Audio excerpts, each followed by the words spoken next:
Good evening, Baltimore, and welcome to Game 3 of this series between the New York Yankees and the Baltimore Orioles. Both games that have been played so far have gone in favor of New York and won 3-1 last Tuesday, and then yesterday's matchup, the Yankees got a 5-3 victory, which was capped off by a controversial foul ball call after Pete Alonso hit it, which looked really certain to be in fair territory, or just like over the foul pole. As the Orioles hoping to make a recovery in this home front. Check their record. They stand at 61-66. That puts them behind three other teams in that last place wild card spot. That's going to be a dog pile to get to. The Yankees, on the other hand, you seem pretty much secure. Standing in an impressive 71-55, especially without Aaron Judge on the year. And a really good run differential. It's at plus 89. You are 9 games ahead of the last wild card spot, the Minnesota Twins, as of now, who aren't even over 500. Very good chance this season on the American League you will see an under 500 team make the postseason. Going back, though, the Baltimore Orioles, other than the Twins, have to get over the Blue Jays, the Rangers, and the Guardians. Blue Jays and Rangers half a game behind the Twins. Guardians 1 game. Which, funnily enough, the Orioles did take a road trip against the Twins after going to Texas and losing that series. They went to face Minnesota. However, they lost that series as well. Went good against Tampa Bay, though, the leaders of the AL East and easily the best team in the American League right now. It could be debated with the Yankees, too, but the Rays lost the first 3 games, were able to salvage Game 4 to avoid the sweep. And then Baltimore getting to go back home where it's just been a tough home front to start. They will then have to face the Rays in 3 games again, this time at home, to finish the home front. 6:55 is expected to be first pitch, so about 2 minutes away. As we'll take a quick look at the lineup. For the Yankees leading off, it will be Trent Grisham. Ben Rice will bat second. Elliot Ramos third. Luis Garcia Jr. fourth. Jazz Chisholm Jr. A lot of juniors. George Lombard Jr. 3 juniors in a row. Spencer Jones, Austin Wells, Jose Caballero, and then future Hall of Famer Garrett Cole to take the mound. For the Orioles defense, you'll have Dylan Beavers out and left. Center field patrolling will be Colton Cowser. Out and right is Leody Taveras. Hot corner, you have Christian Encarnacion Strand. Gunnar Henderson at short. Jackson Holliday second, and then the polar bear, who's got something to prove after not getting that home run call, will be at first. Behind the dish will be Carlos Navarez. And it will be Kyle Bradish to take the mound first today. Bradish having a pretty good year.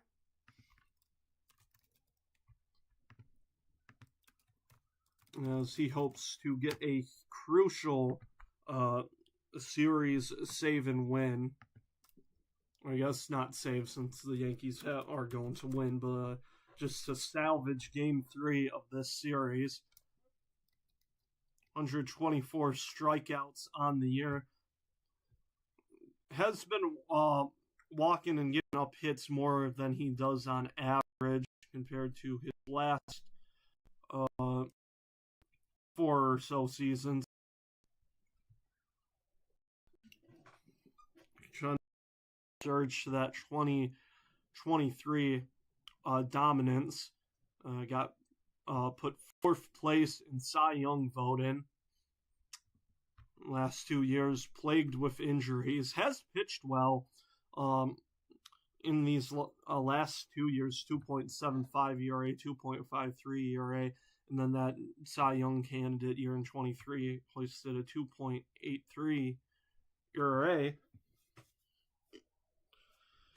Is almost underway here. Trent Grisham and Ben Rice, like I said, to start, as both of them with a home run in this series.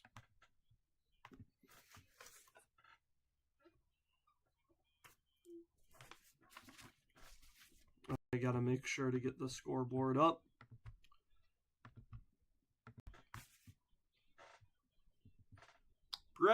Bradish warming up. People piling into Camden Yards after having to deal with a bit of the rain. 20-minute delay, but we should be set.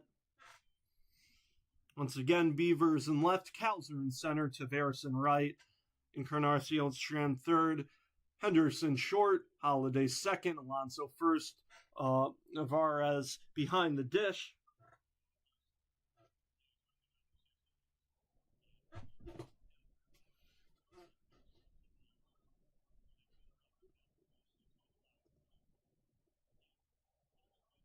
High whip this year for Bradish. ERA hasn't suffered too much, 3.65. Got to watch out for those walks, though. It's nearly been giving up 4 walks per 9 total innings. That's not the worst, but still just want to handle that control a bit better. Grisham to lead off soon, as one of the big troubles with Bradish this season has been that 4-seamer fastball. Hitters are hitting .330 off of that.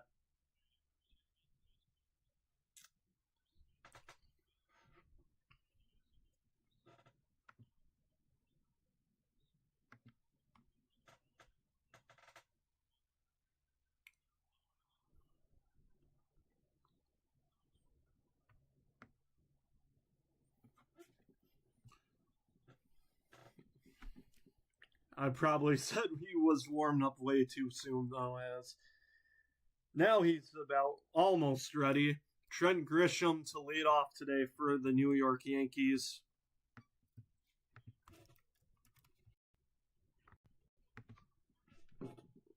Grisham getting the chance to be both a Padre and a Yankee, was on that was on that 2024 pennant Yankee team. 2-time Gold Glove winner. Many Batten awards, but it's been hitting above average this year. Coming in though with a mediocre 224, but able to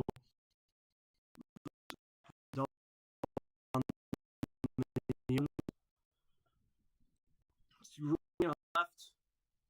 Trent Grisham, also a pretty nice mustache, if I say so myself. First pitch in there for strike one on the sinker near the outside edge, and we are underway here at Camden Yards.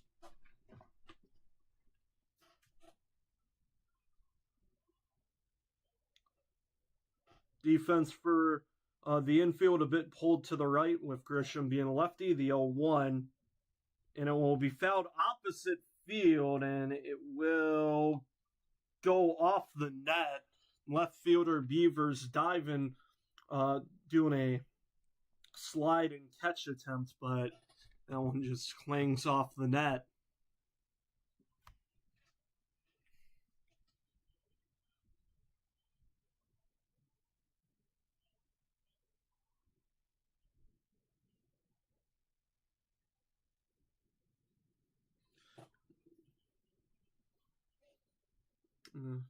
Baltimore, though, as that's going to be a curveball that hits the plate and make it 1-2.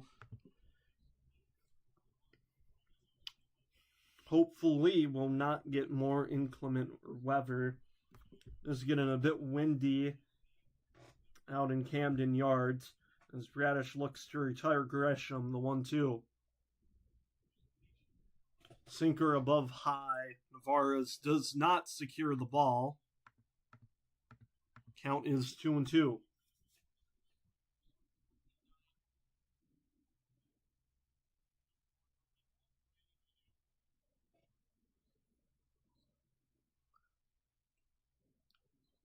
And 2-2 coming up. Fouled away. Yep. Whew.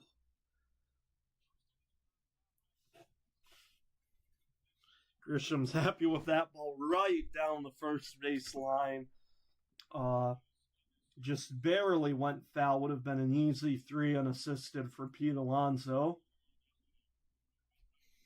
Count will remain the same.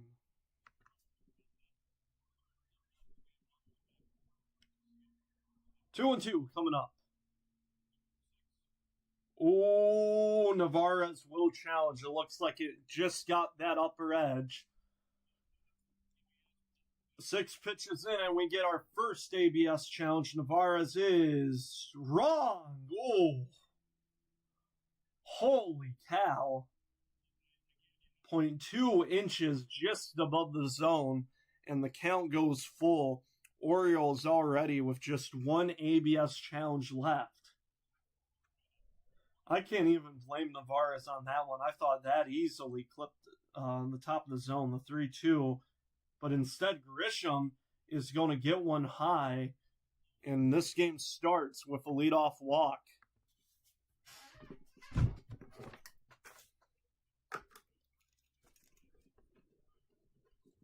So that brings up Ben Rice, who...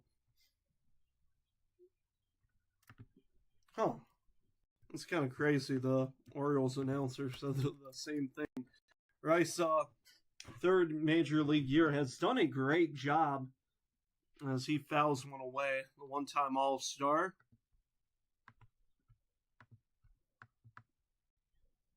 After a mediocre rookie season, only played 50 games, surged in his sophomore season, hitting 28% above league average. Now he's hitting 41%.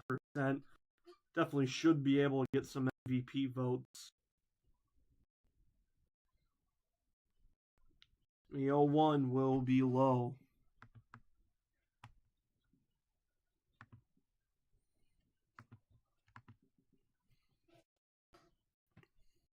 Benny Barrels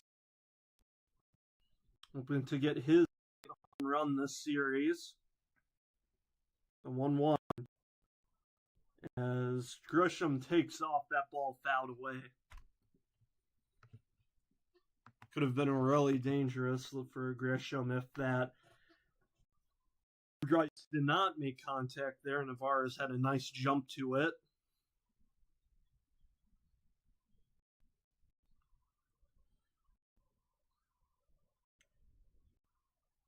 Count 1-2. Bradish delivers, and that one will be high.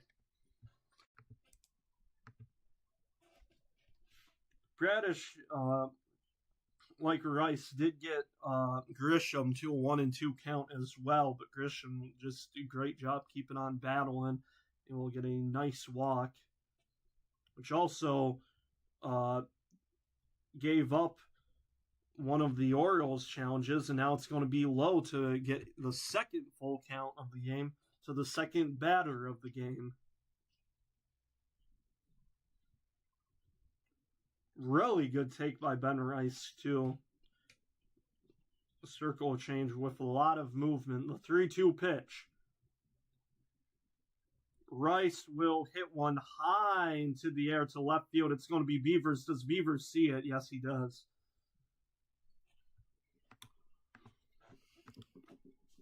So Rice able to get another good at bat against Bradish, but is retired to bring up Heliot Ramos with 1 on and 1 away.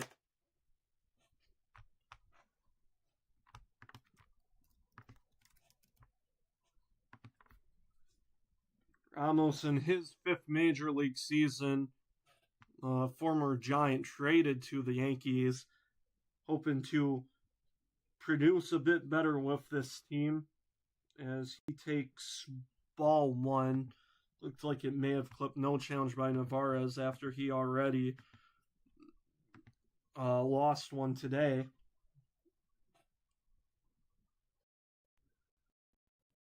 1-0. Swing and a foul ball. Grisham trying to go again.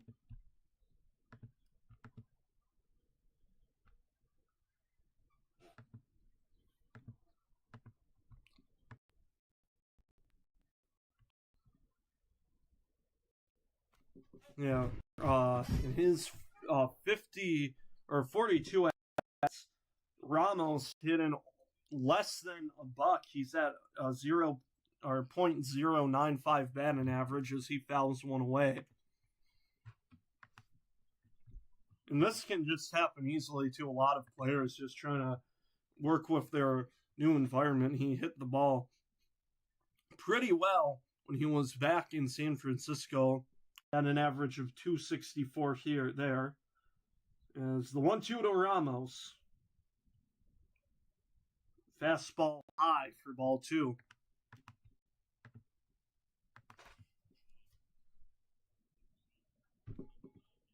Unless if Radish can get a quick double play here, it looks like he'll be having to start with a 20 pitch or more inning.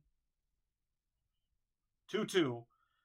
And speak of the devil, on the ground, a second, 4-6-3. It's a double play. Holiday to Henderson to Alonso. As the Yankees able to string some longer at-bats, but we go to the bottom of first with 3 up, 3 down. As for the Orioles, it will be Jackson Holiday, followed by Pete Alonso, and then Gunnar Henderson.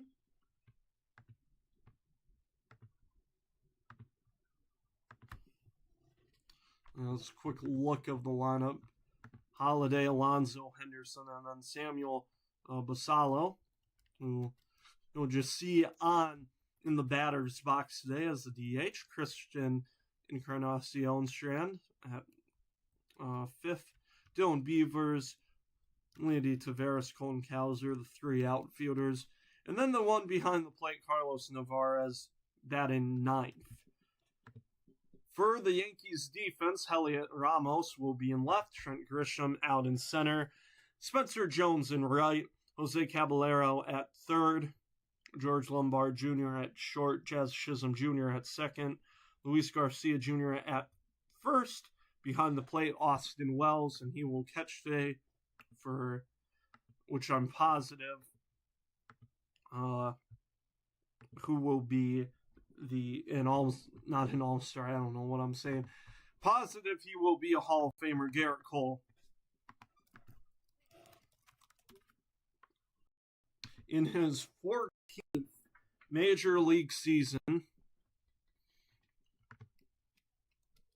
having a not so bad year, maybe bad in what he thinks, maybe in a down year for him, but 3.2 ERA, 15 games, 6 wins, 6 losses, 92 Ks on the year, 6-time All-Star, 2-time ERA title, and has picked up a Cy Young as he throws strike 1 to Holiday. That Cy Young year in 2023. Pitching a league lead in 209 innings, the 0-1. Swing and a miss. That was a nasty knuckle curve, 0-2.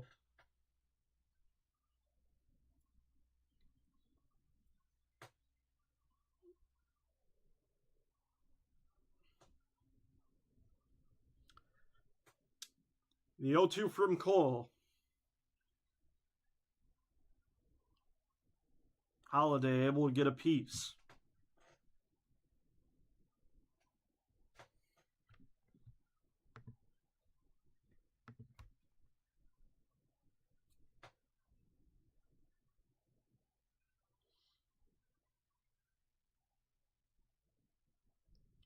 Cole gets set, delivers on the 0-2, and it will go outside on the knuckle curve.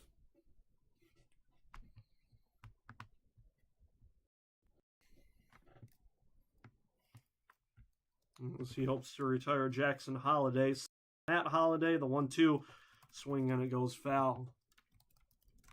Who I wouldn't be shocked if let me just make sure. Oh yeah, okay. Garrett Cole definitely faced both the Holiday father and son duo. 1-2 swing and a miss. He got him. So Garrett Cole starts out his day with a strikeout against the son, Jackson Holiday, and that will bring up the polar bear, Pete Alonso, who has pretty good home run odds, and you can't really blame him, or you can't really blame the odds being low, as he's able to just lace one into right field for a base hit. The Orioles have their first base runner today.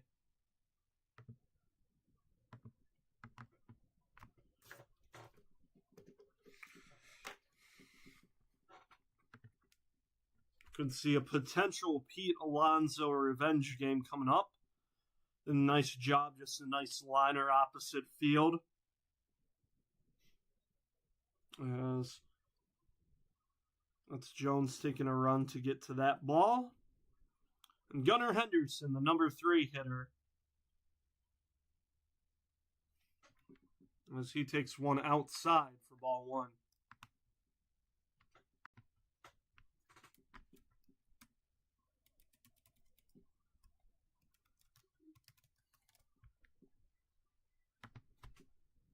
Henderson in his 5th major league season as he fouls one away.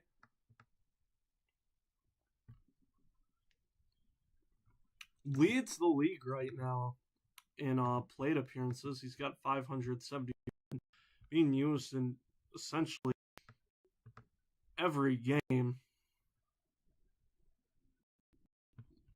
Yeah, on 100. I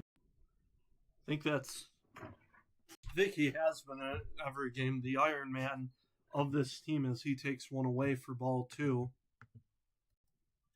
Hoping to get back to another All-Star appearance. Did pretty well last season. Didn't work it though. Nice WAR 5.4 as he just smokes one to the first base side of foul territory.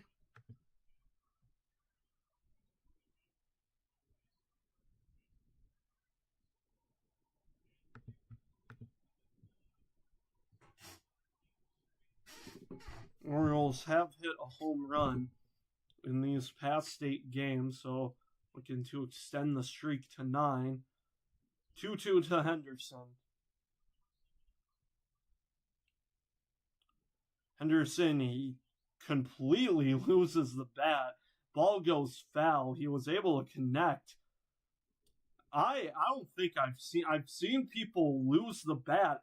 That went behind him. So he will get some pine tar for that. Let me see that again.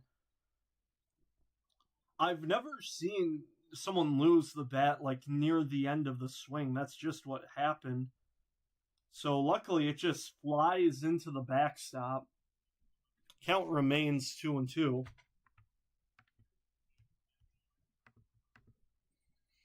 As Pete Alonso still on first, one gone. Bradish was able to get a double play. Garrett Cole could maybe try and look for the same, but will not get it there on the low 4-seamer.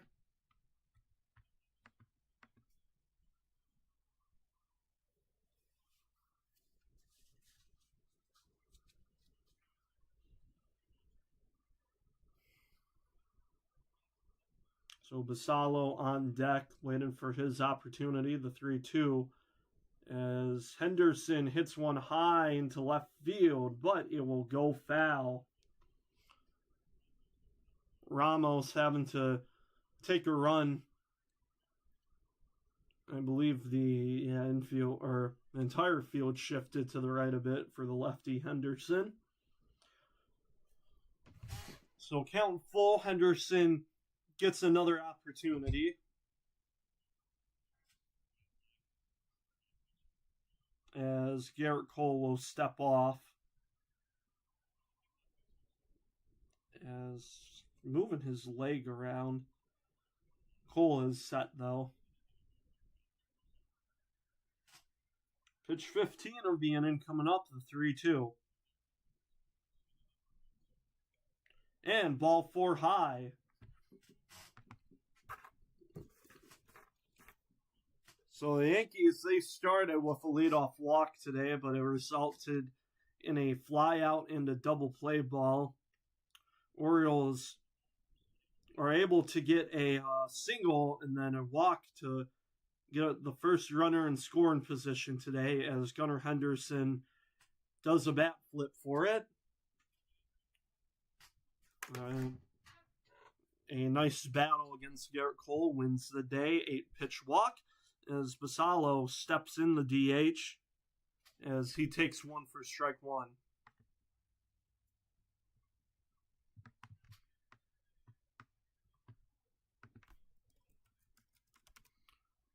Basallo comes back after an injury, returned yesterday, had 2 rehab games. Orioles definitely can use a guy like him, above average hitter. The 0-1.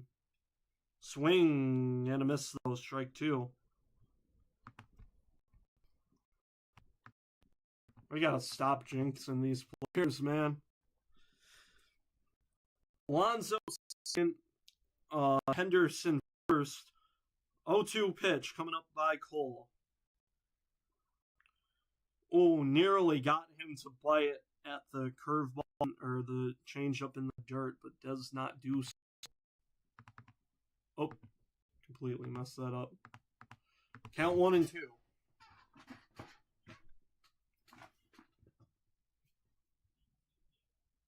Cole gets sets, delivers. That one hit high into foul territory, and first baseman Garcia Jr. does not have a play.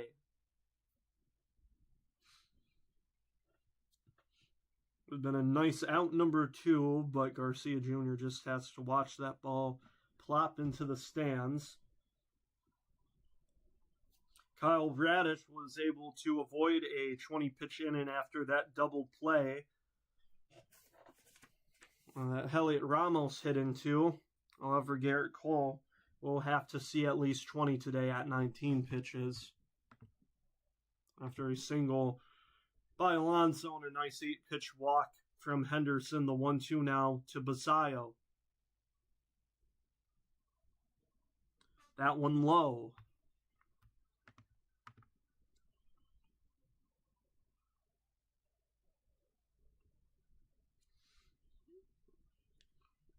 Orioles, who had that 3-1 series win against the Tampa Bay Rays, went 11 for 33 as a swing and a miss from Basallo. He is retired. 2 Ks from Garrett Cole to start his first inning, looking for 3 against Christian Encarnacion Strand. And Orioles 11 and 33 in the last series with runners in scoring position against Tampa Bay. This series now with the Basallo strikeout 0 for 13. So Christian Encarnacion Strand looking for the first runner in scoring position hit this series, but instead he's just going to swing and miss at the heater as it blazes right by him. Strand, not a home run hitter, hitting the ball pretty well. His OPS of over 800. But for the second time today, and the second pitch he's seen, the fastball goes right by him for strike 2.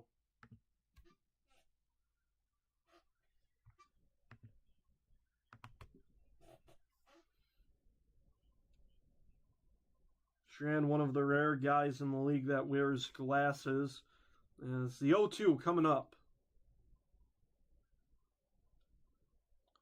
He will not bite at the one outside, though. Cole touching 99. And he's been hitting a lot of fast pitches this month, especially since the pitch usage. The fastball's at 60%, but Strand is able to line one, but just caught by Caballero to save a run. So 2 stranded by the Orioles. As they so far, as that makes it 0 for 14 this series with runners in scoring position.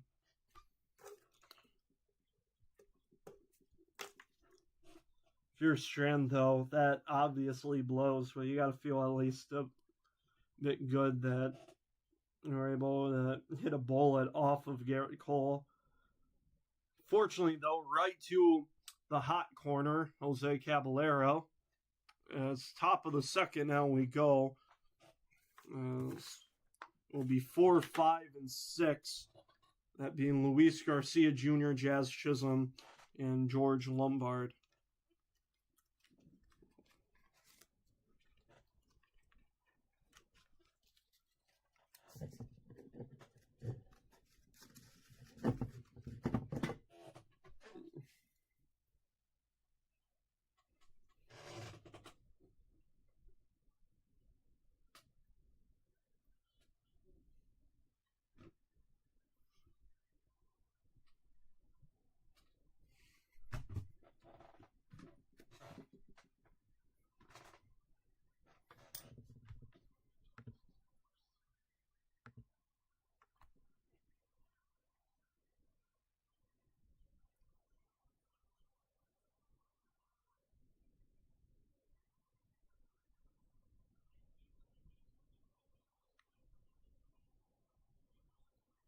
Getting ready for that top of the second inning as Kyle Bradish goes back out there.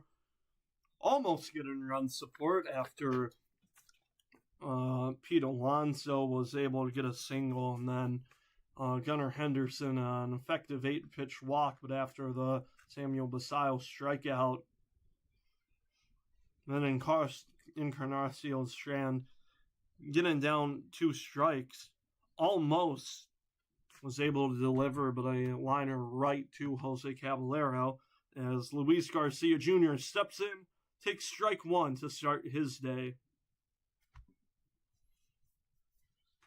Garcia Jr. also hitting the ball pretty well, 837, as he stands in as the cleanup hitter with the injuries of Judge and Stanton. Garcia Jr. takes one in right down Broadway, honestly, for strike 2, as Bradish reaches pitch number 20. 0-2 coming up. Curveball, no chance.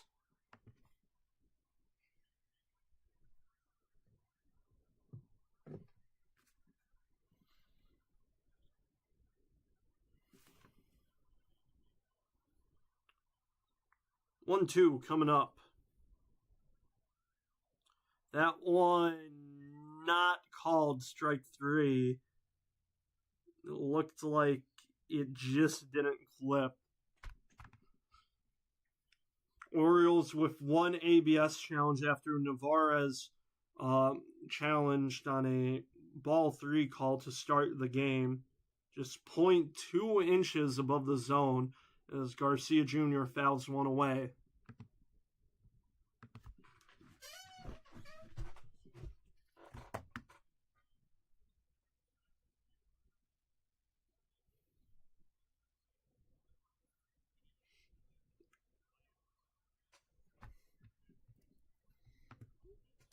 Orioles, who come after the trade deadline, mainly sellers. I mean, yeah, had Luis Garcia Jr. as the 2-2. Oh, beautifully clipped on the inside edge. Kyle Bradish has his first K of the game. Backwards K as Luis Garcia Jr. unable to get bat onto ball. Well, it's kind of hard to do that when you don't swing. Actually, I don't know why I said Luis Garcia Jr. No, he was been a Washington National. He just got traded to the Yankees. Jazz Chisholm Jr. very high into the air. It would be a bit of a run for Colton Cowser, but he was able to get it easily for out number 2.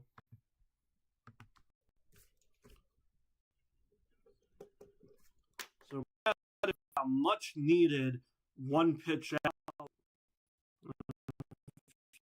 near 20 pitches in that first inning. A chance to get a 1-2-3 with George Lombard Jr. coming up. Batting with a nice 318. Only 2 home runs on the year, though, as I think he hasn't played too many games this year.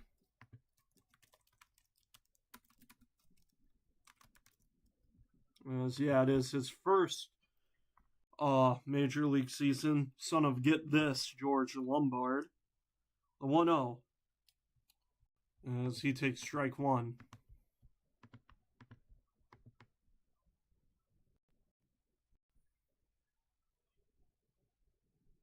Oh, George Lombard, who's the Tigers coach. If the Tigers have an off day, he's able to come and watch his son play. Goes 1-2 Lombard Jr. Only 50 career plate appearances so far, but as they say, so far so good. Just a lot of these seasons, obviously 15 is not a crazy amount, but a lot of rookies in the American League just having terrific seasons. The 1-2 is going to be hit high into foul territory as Alonso watches it drop.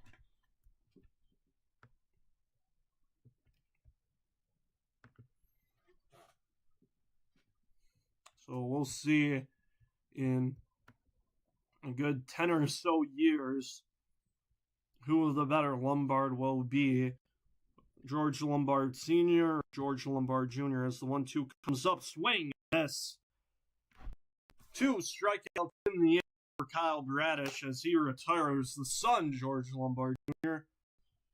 Bottom of the second we go. 0-0.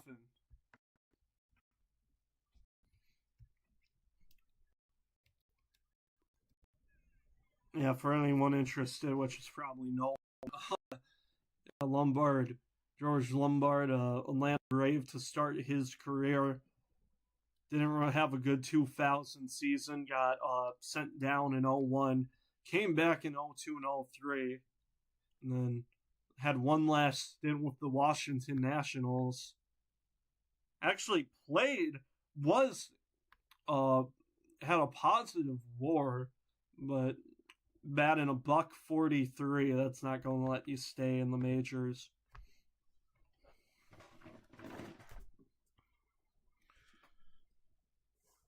So bottom of the second, it's going to be Dylan Beavers, Leody Taveras, Colton Cowser. We'll see if the number 9 hitter Carlos Navarez gets a shot.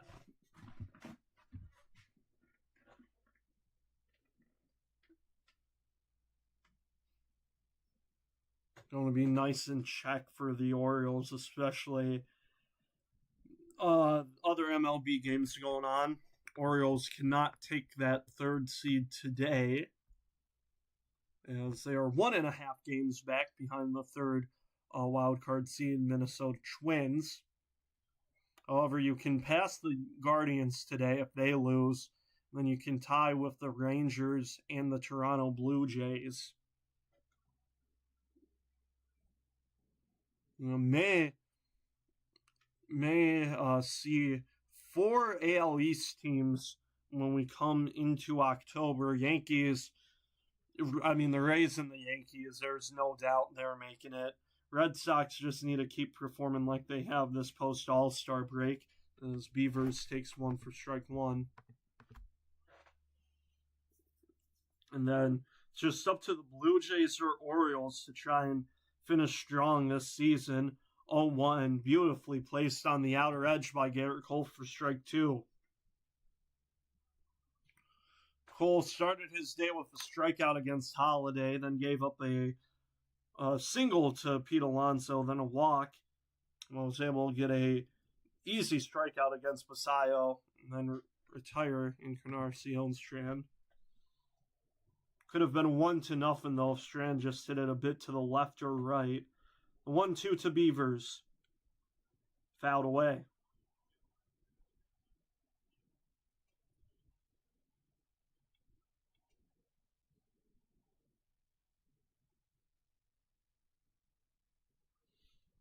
Beavers with, I believe that was a home run in last night's contest. 1-2. But not in this at bat, as it's highly popped up to Caballero at third. He's able to secure it for out number 1.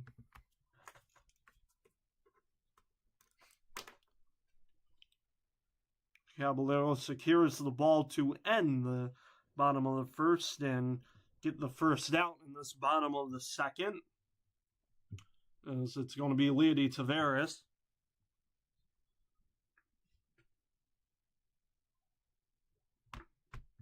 As he takes strike 1, what I've heard, Taveras having a good series. Oh no, he's doing well. He's making a bit of a comeback. 5 of his last 11 games, he's had a multi-hit a game, but he's not going to get a hit here, as it's to left field for Ramos to secure 2 gone. Like Bradish in the top of the second, Cole could definitely use a quick 1-2-3 inning. Has had to pitch over 20 in that bottom of the first, is at 32 pitches right now. What doing? Yeah, that's fair enough. What doing? Colton Cowser takes strike 1.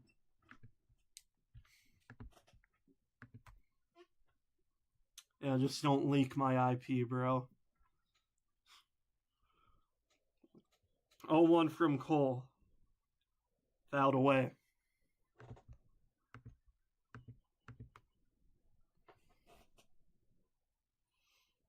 Cowser near that Mendoza line, just a bit over, batting .212 on the year. Cole looking for strikeout number 3 on the day. Had 2 in that bottom of the first. And will get that third strikeout beautifully on the bottom edge, as Cowser's caught looking. We go to the top of the third. Both 0 apiece. As I believe oh no, we won't get. We could get back to the top of the lineup in the top of the third, but it will go 7, 8, and 9 for the Yankees. Spencer Jones, followed by the catcher Austin Wells, and then Jesse, followed by Jose Caballero. Completely, I don't know where I got Jesse. That's like Kadarius Toney's favorite ball. Oh my god.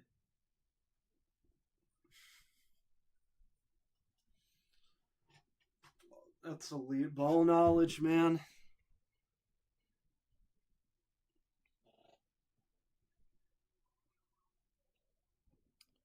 Radish, though, with a nice top of the second, retired. Got 2 strikeouts and then an easy 1-pitch fly out from Jazz Chisholm Jr. As we check the Baltimore Orioles' future schedule, they finish this home front facing the Tampa Bay Rays. Would be nice to get a clutch series win there. And then they go on a road trip. I cannot speak today. Or they go to the Midwest, face the Cardinals. And pretty out west, where they face Athletics 3 games, and will finish by playing the Colorado Rockies.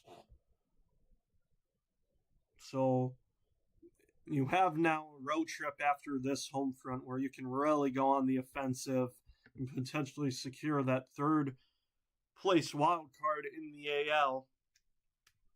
It's anybody's pickings. You can do whatever you want with it. I mean, you have, right now, you got the Blue Jays, the Rangers, the Guardians, the Orioles, the Tigers, and then the Mariners that's been so and so.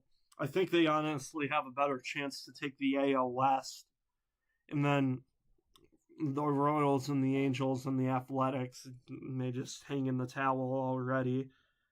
Called strike one to Jones. Looks like it may have been easily outside, which will not get a challenge.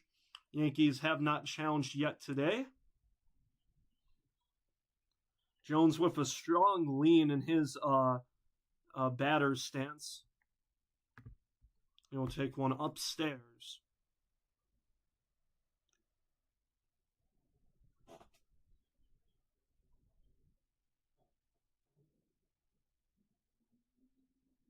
One.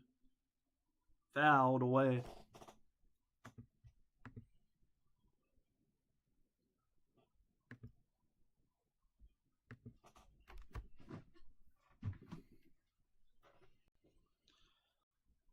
Oh, that came off of, I didn't even see that. Jones, after that foul ball, helmet came off.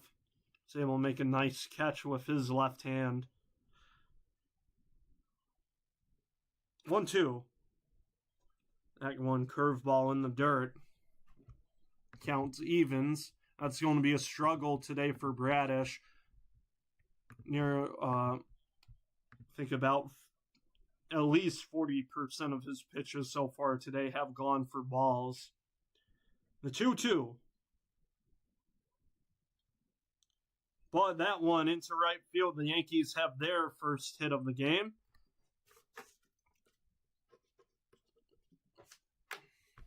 Jones to first. That brings up Austin Wells, the catcher.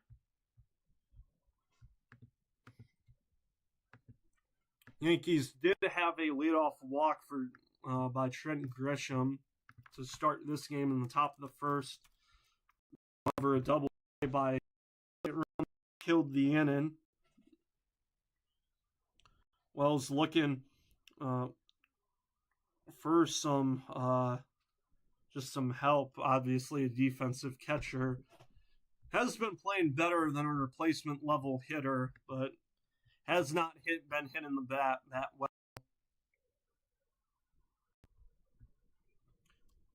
2024 in his full rookie season, the 0-1 nearly went down, but held up.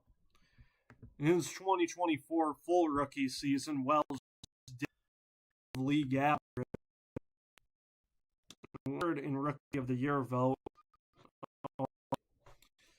Was a below average in his sophomore season, but we'll get hit here as it's laced into right field. That's going to get Spencer Jones to third. Runners on the corners, nobody out.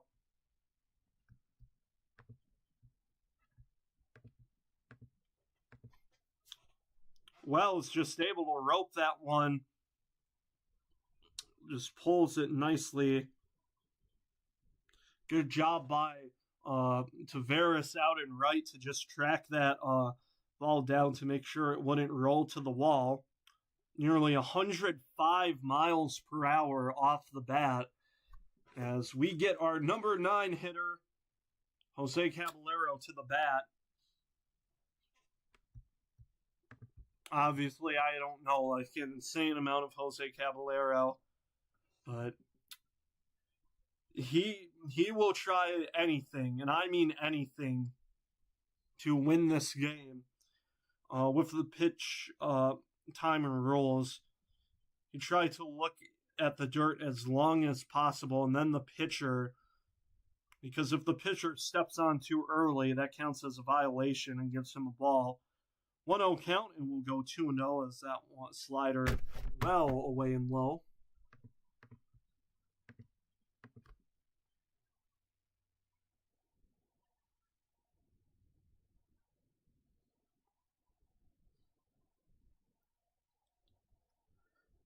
Bradish down in the count, just pitched his 40th. The 2-0 is low, ball 3. It's already bad enough when you load the bases. It's going to be really bad if you load the bases and then have to face the top of the order on top of that, especially with Grisham and Rice, who both homered have already homered in this series, the 3-0. Bradish, though, able to put a sinker down Broadway to make it 3-1.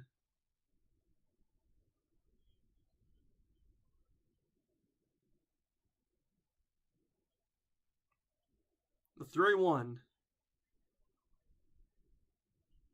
Swing and a miss, 3-2. Beautiful pitch by Bradish. It looked like it did just get that top inside edge. Caballero trying to chase it, but unsuccessful.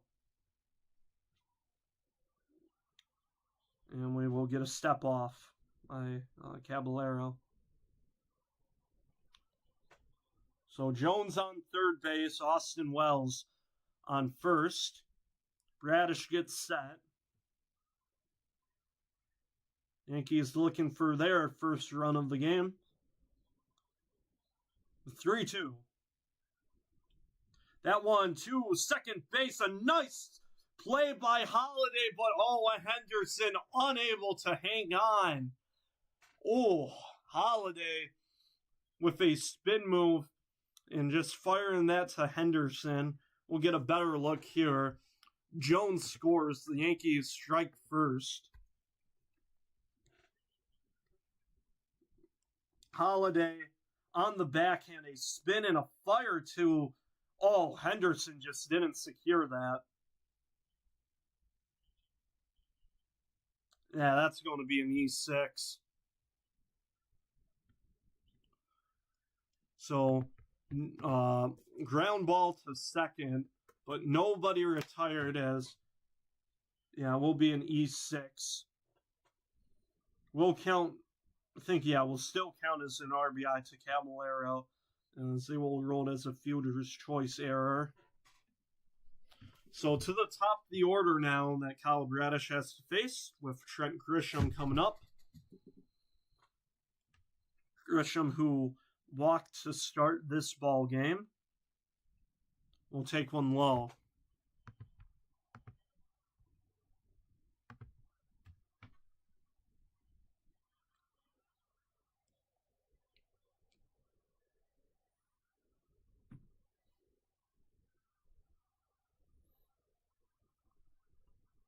Bradish was able to get a, not so much of a crucial, but as Grisham takes strike one on the outside edge, Bradish was able to get a nice double play in the top of the first to end the inning and cut his pitch count there. This one, you would absolutely love a double play here if you're the Orioles. Downstairs for ball 2. Compared to the third time Bradish faces a lineup, it's actually the second time where he performs the worst. It has a nice about 210 batting average the first time he faces a lineup. Then it spikes to 280, and then it drops back down to 240. 2-1 to Grisham. That one on the ground to second. Holiday now to Henderson. To Grisham. That's a double play. Austin Wells to third base.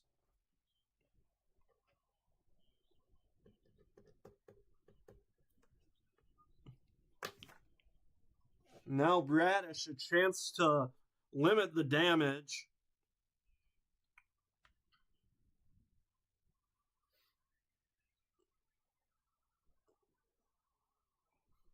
As Ben Rice steps in, flew out to left field in his first at-bat.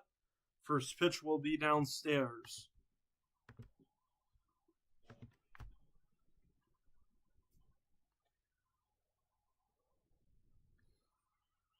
And 34 homers on the season. Rice chasing for 40. As Bradish now at pitch number 50.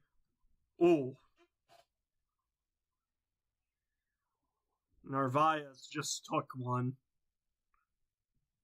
He seems good, though, just shaking it off after Ben Rice and a foul ball ricocheted.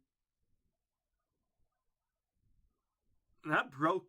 I don't know what that was. Something. It hit his right leg guard. Something broke off of it. I don't. I think that was something though you can attach and reattach. So nothing like his leg guard just completely ruined. So Bradish able to get to an even count after that one. Wells on third base for the Yankees, 1-1 coming up. Downstairs again, ball 2.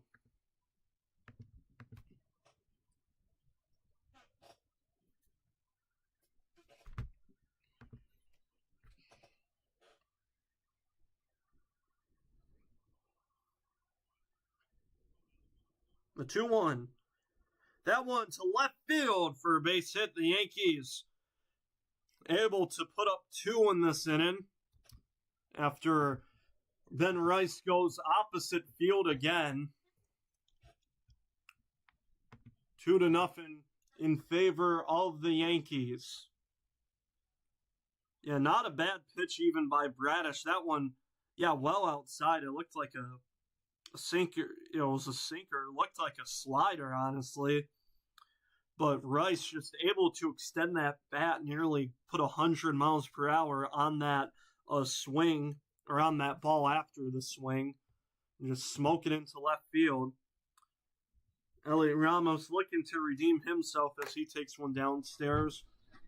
Grounded into a double play to end the top of the first.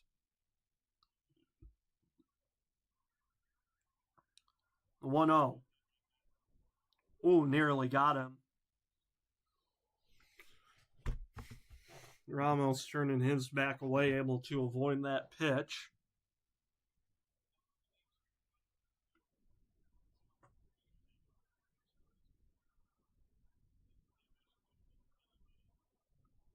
Two nothing game, and the 2-0 coming up. Swing and a miss.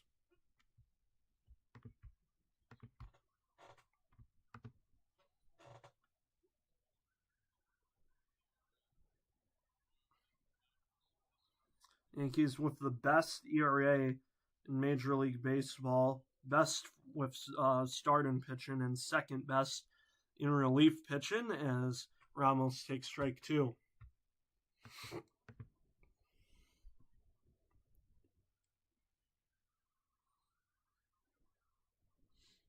Bradish, after down 2-0, able to get 2 strikes against Ramos.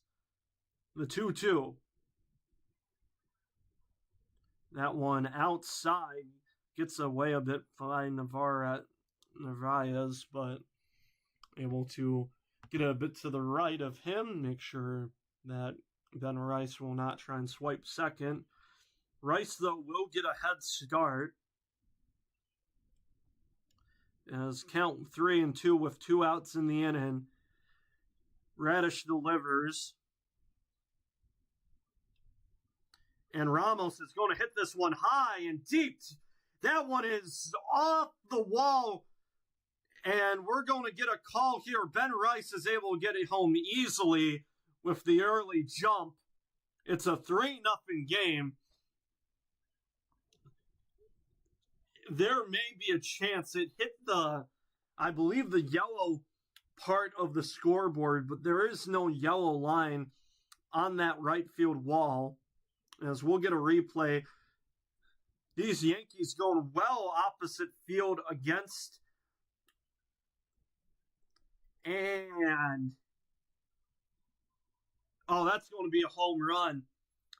That doesn't count as the home run wall. So we'll see a challenge here.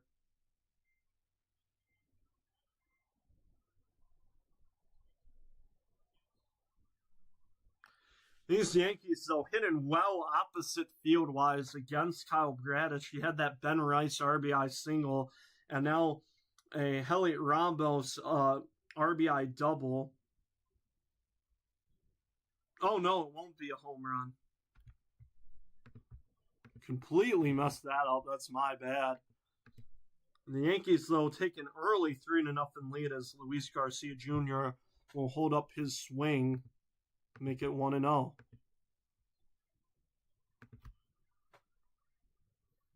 Bradish now reaching 60 pitches. He's had at least 30 so far in this inning alone. As this one to left field, but it will go in the seats. Beavers unable to secure it. Well, Beavers can't secure it. This started, one of the big reasons why this started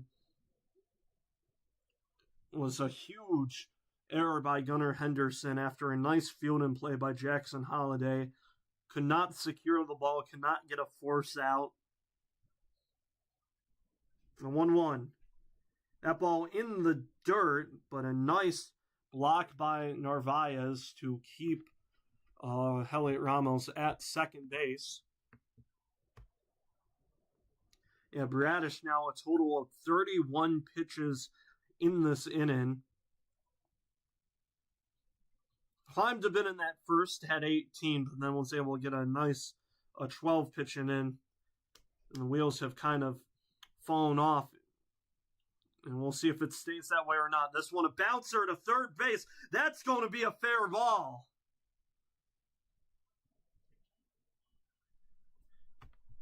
And, well, one of the Baltimore announcers said, yeah, it's all been going New York's way in the third as Luis Garcia Jr. just a opposite, yet again, another one that goes opposite field, just down the third base line, going, and it goes fair. Heliot Ramos also able to get to third base on that play. And we'll see if Jazz Chisholm Jr. can add to the fun for the Yankees as he takes one high for ball one. Started as Bradish started facing 7, 8, and 9. Now has faced the 1, 2, 3, and 4. Chisholm Jr. being the 8th batter he's faced in this inning.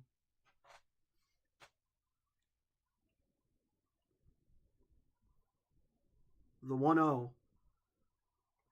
In the dirt downstairs, but nearly got away from Narvaez. He's able to secure it.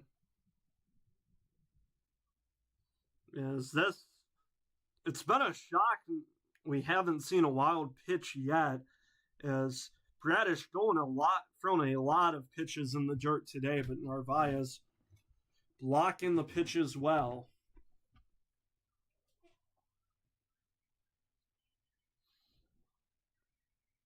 And the 2-0. Outside edge for strike one.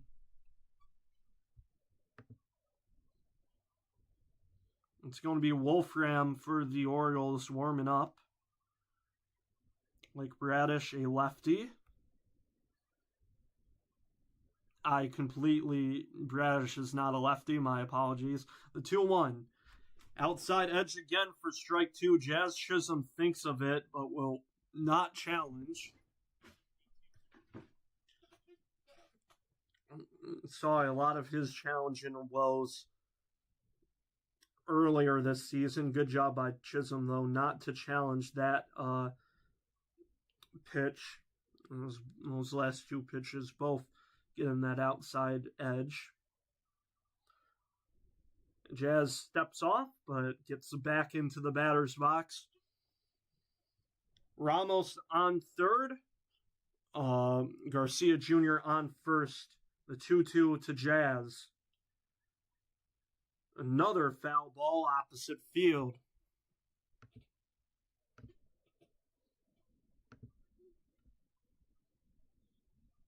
"37 total pitches for Bradish this inning.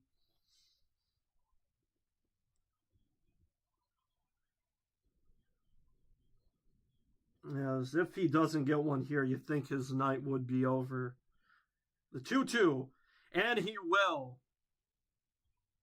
So the inning finally comes to an end as the Yankees are able to get 8 up in the inning.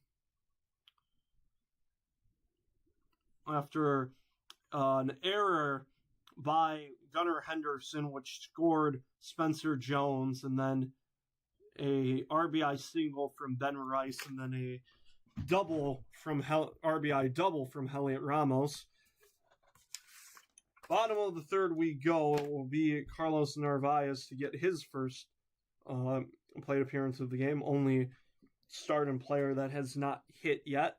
And then Holiday and Alonso will be right back.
Bottom of the third inning we go.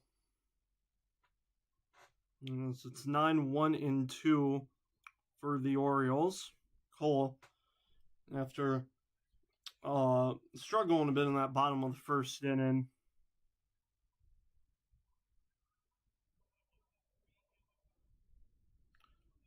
was able to get a nice 1-2-3 inning, 3 strikeouts for him now on the day.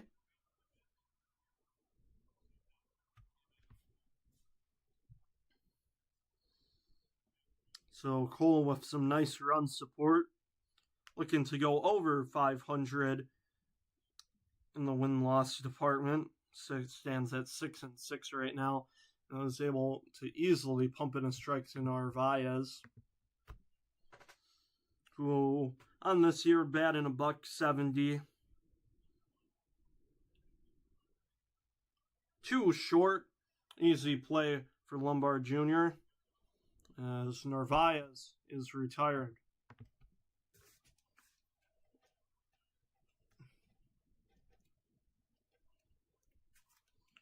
So Jackson Holiday comes up, who started today for the Orioles lineup with a strikeout in the first. Hoping to kind of still waiting to see that breakout moment from the well-hyped up prospect that he was, as he takes strike one.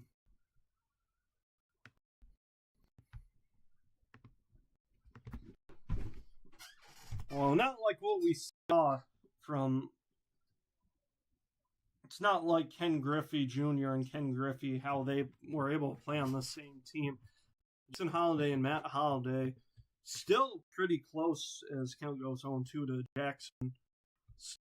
Pretty close in career spans. Matt Holliday in 2018, 6 years later, Jackson Holiday makes his MLB debut. The 0-2. And nearly got his second strikeout. Able to just foul it off. Wells unable to secure it.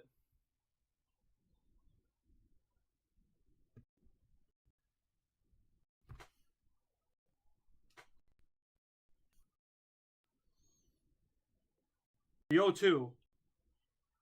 As that one's hit high into the air, it's going to be Austin. Wow, no! Jose Caballero gets it as he hugs Austin Wells as they nearly fully collide into each other. Yeah, both with their eyes on the ball. Austin Wells just evacuates it at the last second as they both lightly run into each other. Third out by Caballero today as Pete Alonso steps in, still with the... Oh, didn't mean to do that. Still with the only hit today for the Orioles. 0-1 will also be fouled away for 0-2.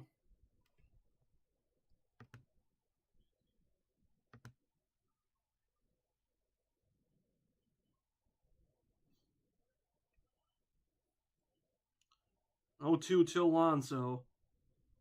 Downstairs.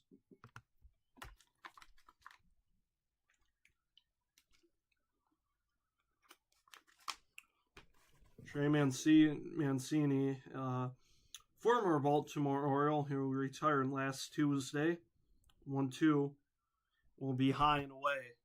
Or not away, nearly got Alonso. Mancini, who was able to come back into Major League Baseball after beating cancer. 2-2. Swing and a miss to Alonso. Garrett Cole, with his fourth strikeout of the day, is mowing through these Orioles players. We go to the fourth inning, 3-0. As it will be George Lombard Jr., the only batter in the Yankees lineup who didn't get to play in that top of the third inning. That's got to be, like, I bet people don't really care, but that's got to be annoying when you're the only guy in the entire lineup and you don't even get an at-bat in that inning. You do get to lead off, though, so there's the fun of that, but still. We'll see Spencer Jones and Austin Wells, both of them singled in their first at-bat to get that, to kind of get the wheels just completely destroyed off of Kyle Bradish, who started this game pretty well. We'll probably get to play in the fourth, but considering how that goes, that will probably be his last inning. Well, I got nothing more to say. We can check the Yankees' upcoming schedule, as this will be the end of their road trip after they were not able to get a series win against the Blue Jays, able to salvage game 3. They are looking to get a winning streak going. Stands at 3 wins, will be at 4 if they finish this sweep against the Orioles. And then it's back to face the Blue Jays, this time in the Bronx, though. And you get the Astros for 3 games, and then probably the greatest rivalry of all time, Red Sox versus Yankees in a 4-game series. I mean, they have a nice stretch, but the Red Sox, if they can somehow get a huge 4-game sweep against the Yankees, they could be the top dogs in the AL East. Or not the top. Well, they still could be, but yeah, they'd be the top dogs in that wild card seed at least. So Lombard Jr. steps in as he struck out to end the top of the second inning. And we'll take one that just gets the upper edge on 1.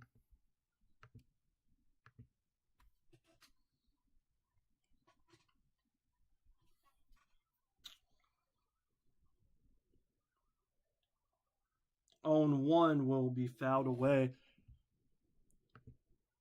I do need to check the Rookie of the Year requirements because, I mean, if Lombard doesn't get put into too many games to finish the season, I mean, what's not to say he has a chance for the upcoming AL Rookie of the Year campaign. 0-2, not called strike 3. Narvaez does not challenge.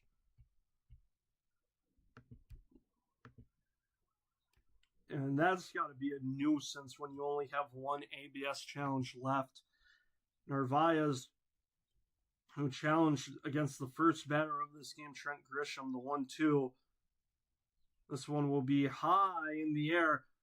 Kowser was trying to attack that baseball and has had to charge in a bit to secure it. One gone. I don't know if there was just some lights that got to his eyes, but nonetheless, Kowser able to secure it for out number 1, and Spencer Jones will come up to the dish.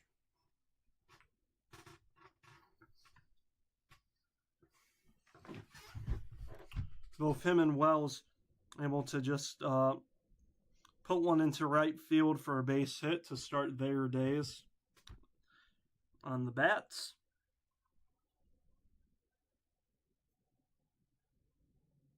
Jones a lefty who pulled it.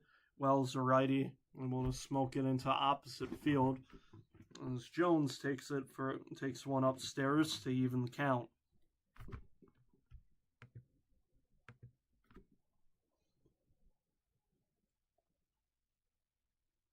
"75 pitches now for Bradish coming up on the 1-1, as sinker will go well outside.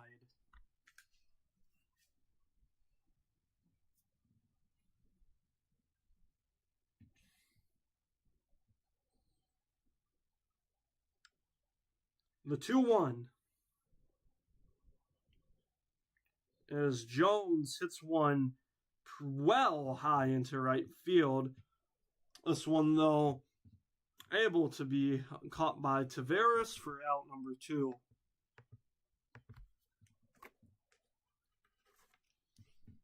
So Colton Cowser with a catch in the outfield, and now Taveras with a catch. As Austin Wells comes up after a much needed base hit to up that batting average.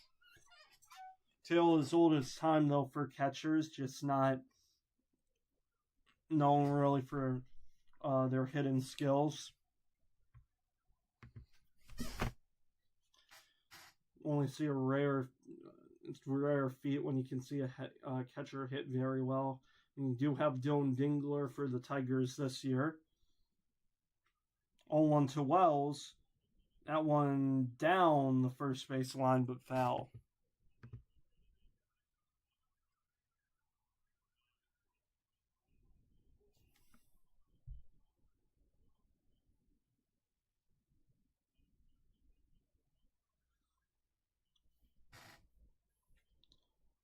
Wells down in the count, 0-2. Bradish looking for a much-needed 1-2-3. And he will get it. Wells unable to hold his swing up. He's retired. Bradish a chance to come back into the 5th inning. We'll see.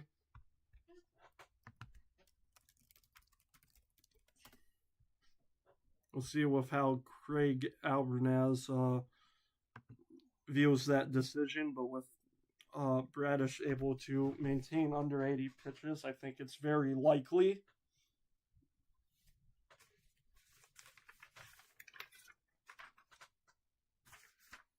So for the O's in the bottom of the 4th inning, have Gunnar Henderson, Samuel Basayo, and Chris Encarnacion Strand hoping to put the Orioles on the board. Not just that, try to get the first hit after the first inning which was done by Pete Alonso. Just one hit for the Orioles. And I was going to say something. Oh, one hit and one walk for the Orioles so far today.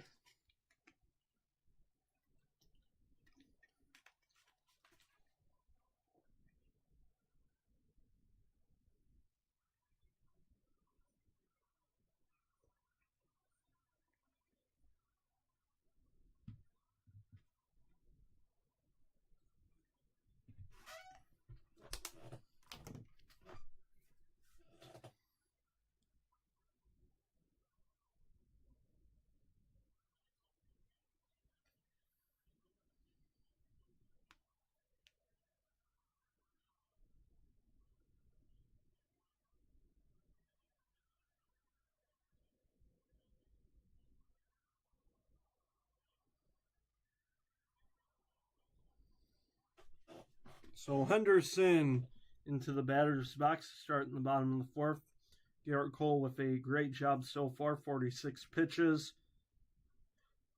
And only that hit given up by Pete Alonso in the 1st, and that walk as well to Gunnar Henderson, as Henderson takes strike 1. Oh, completely forgot to put in the bottom of the 4th. There we go. Change up well outside to even count.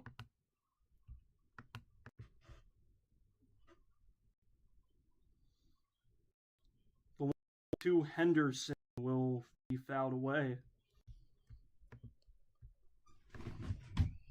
Cole, especially after giving up the walk to Henderson, has been really done a great job on the offensive, not giving up a lot of balls. It's been 12 balls and 37 strikes today for him.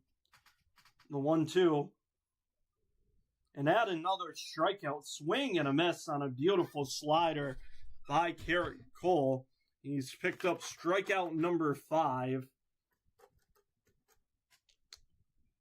And Basayo will step in, who's also been taken away by way of the K. That's a tongue twister. Basayo, though, will not strike out here as it's hit right to Jazz Chisholm Jr. at second, who just tosses it lightly to Garcia Jr. at first. 2 quick outs to start this bottom of the 4th.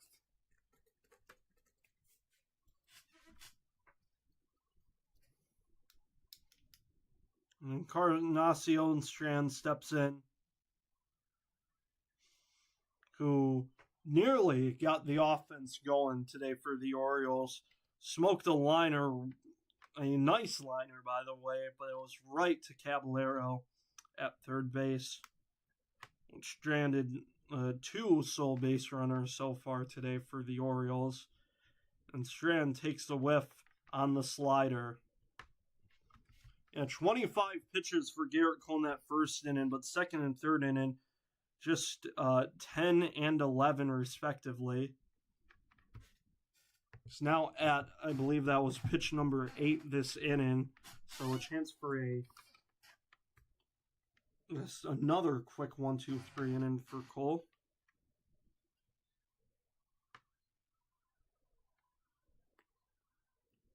The 1-1. Fouled away.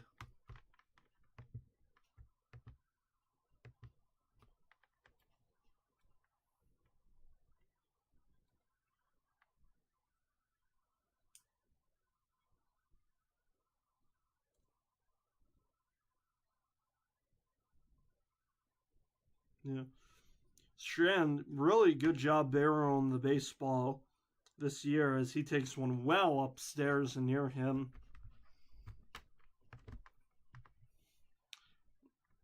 Yeah, probably not the most comfortable feeling when 97 blows right past you, or right near you to the matter. The 2-2 fouled away. Strand stays alive.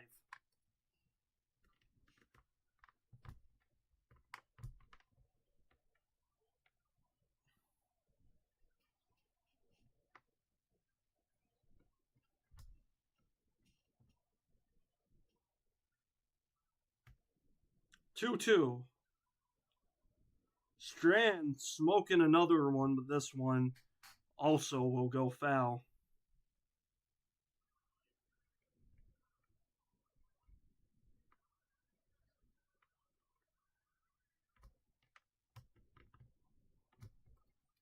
So Strand's still alive. Cole looking for strikeout number 6. But will not get it here as yet another foul ball for Strand. As something the Orioles could definitely use, and a batter just able to at least work or make Garrett Cole work a bit harder. After Cole now, who has retired 10 straight. And he's retired 11. Swing and a miss by Strand. And Garrett Cole has 6 Ks on the day through 4 innings. We go to the top of the 5th. Still a 3-0 ball game.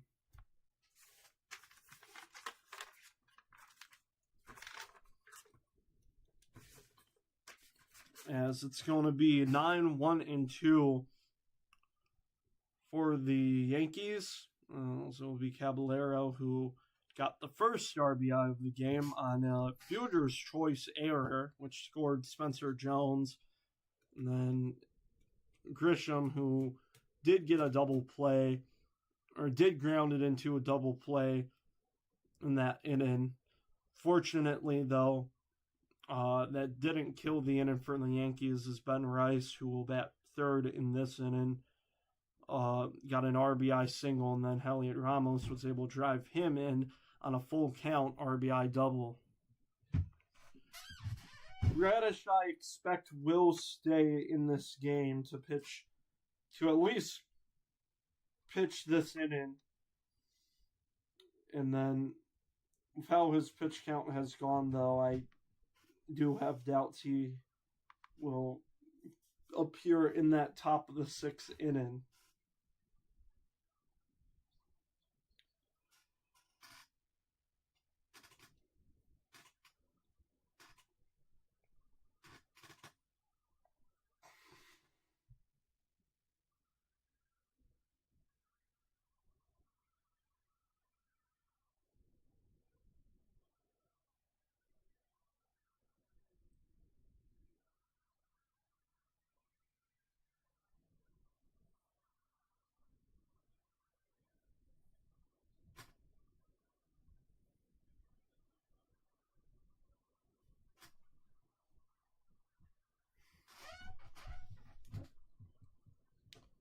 Three nothing ball game, top of the fifth. Yes, it is Kyle Bradish to face Caballero.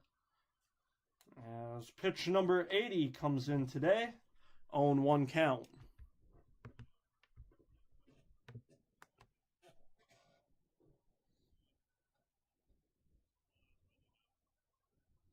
On one, Caballero hits a light fly ball into center field. Kalzer tells his outfielders he's got it, but completely, no one else but him was getting near to that baseball. Like the top of the fourth, this inning starts as an F8. And we go back to the top of the order for Trent Grisham with a walk and a ground ball, a double play ground out.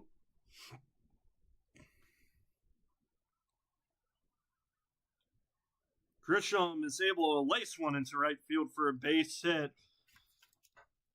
Tavares has just been getting a load of baseballs put to him today.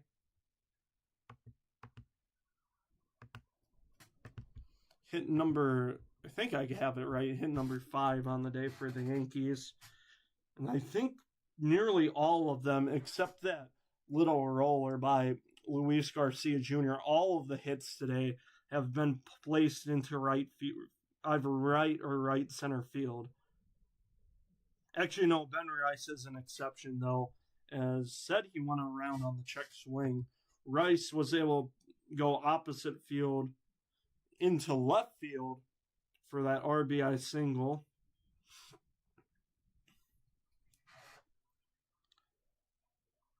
Oh, one to Rice, taken outside.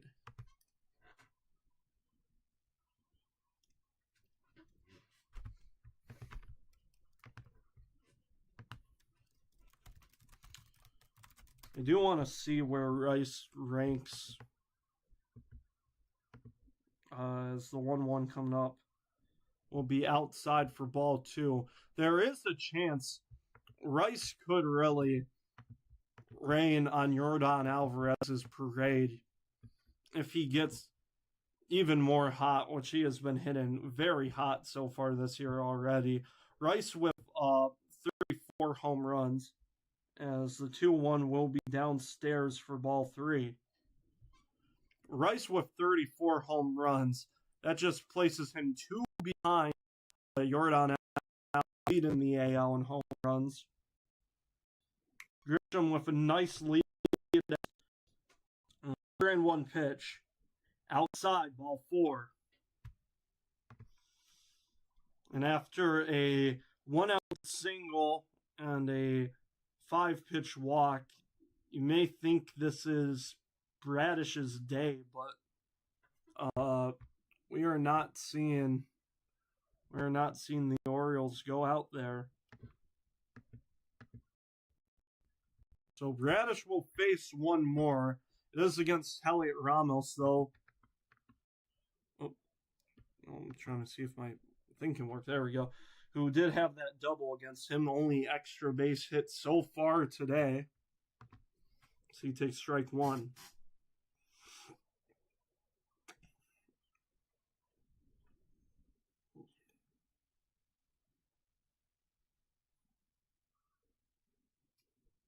The 0-1. That one off of Bradish, but to short. That's going to be a double play. Wow. Off of Kyle Bradish, right to Gunnar Henderson at short, who steps on second base and is able to throw it to first. So 5 innings pitched after. So instead of it being a 4-0 ball game for a base hit into center field, we end the inning on a 1-4-3 double play, or 1-6-3 double play.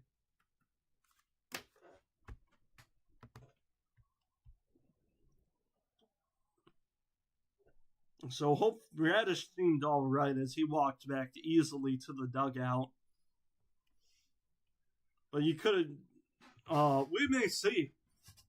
I think he probably won't get another.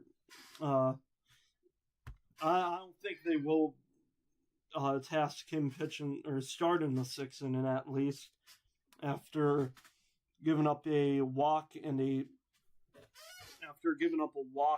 a single in that bottom or top of the 5th inning.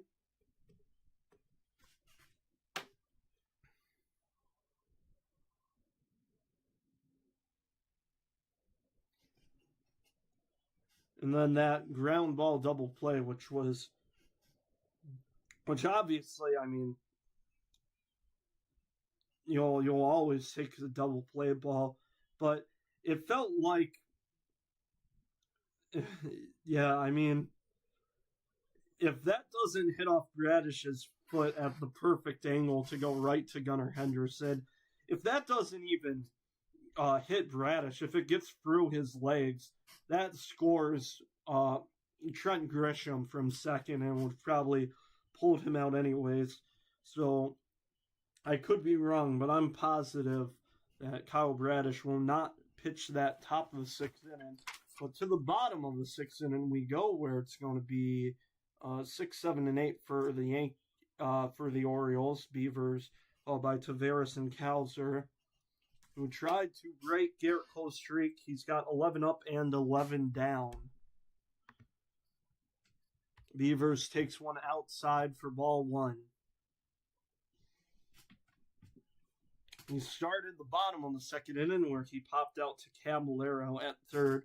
Caballero has had 3 outs today. Caught 2 pop-ups and then a liner straight at him. 1-0 knuckle curve right in there for strike 1.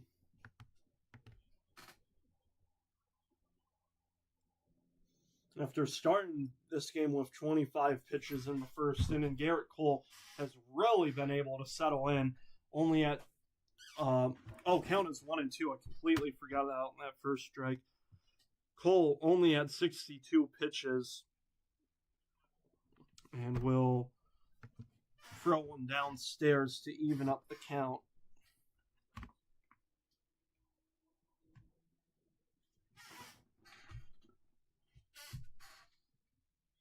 Two delivered. Oh, well, the Orioles are now on the board. Beavers absolutely crushes one to right field, and it's a 3-1 ball game. Beavers with home runs in back-to-back games. Home run number 5 on the season, as the hitless streak could only go for so long. 11 up, 11 down. The Beavers finally able to get the wheels turning for this offense.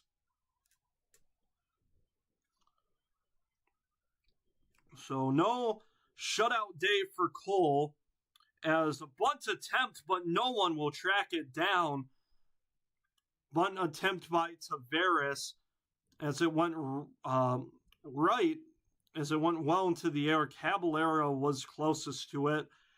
Caballero and Wells had a shot, but both unable to get close enough to it. Yeah, Beavers just absolutely smoking one in to the right field seats just before the gates at Camden Yards.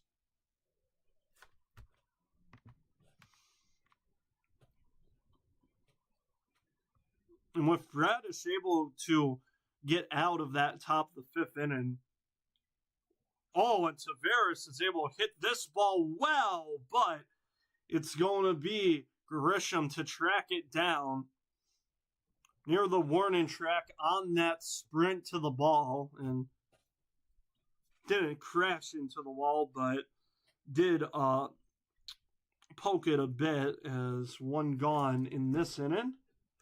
Hauser will come up, who struck out in his first at-bat.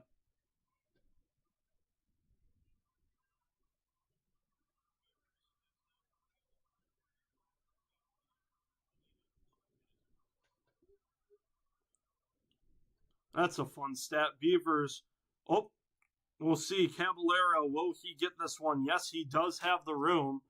So, after what looked like the wheels would get turning a bit in this inning, especially with Taveras, who smoked one into center, but just not far enough for Grisham to miss it. Hauser now pops out, and that will bring up the number 9 hitter, Carlos Narvaez. On his first pitch, will take strike one. Orioles, though, on the board. Always nice, though, when you do that. I mean, this is going to sound obvious, but definitely take 3-1 more than 3-0. And not just because, well, obviously a 2-run deficit's much better than a 3-run deficit, but at least when you have that first sole run, you're able to say, hey, we got our offense rolling. We have a chance. Our offense has finally started. We can just try to get some crucial runs in these later innings. But when it's 3-0, it just feels like your offense hasn't done jack squat the entire game. Garrett Cole coming to pitch number 70, the 0-2 to Narvaez. In the dirt and well away. Austin Wells just tells that baseball to go away, and we'll get a new one.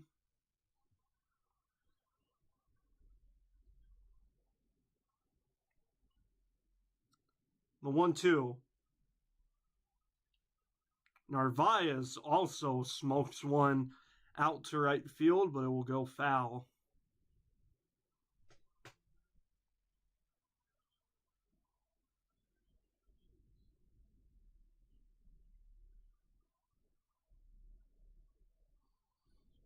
One and two.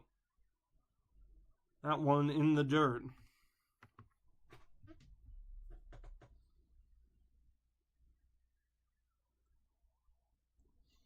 So again, I've been wrong today. Bradish will pitch in that top of the 6th inning. No one warming up in that Orioles bullpen. The 2-2 downstairs, ball 3.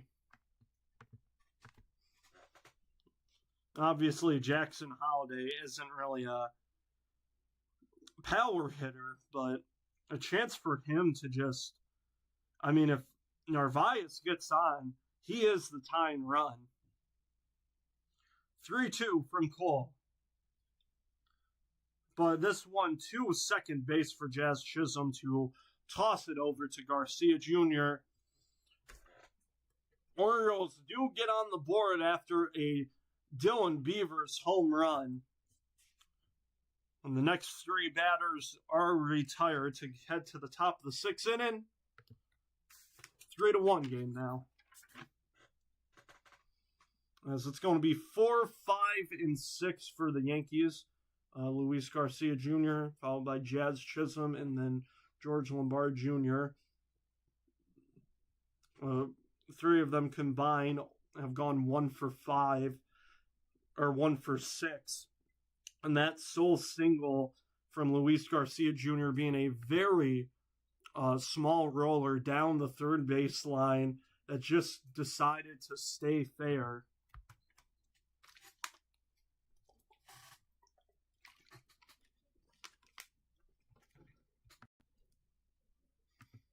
Try to check other MLB games right now for y'all.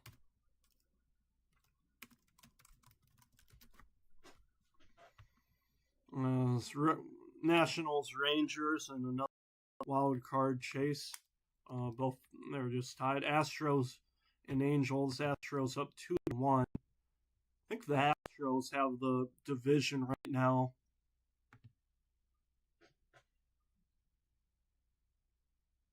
It's either the Astros or the Rangers. The Mariners dropped that division lead. Yeah, it's the Astros.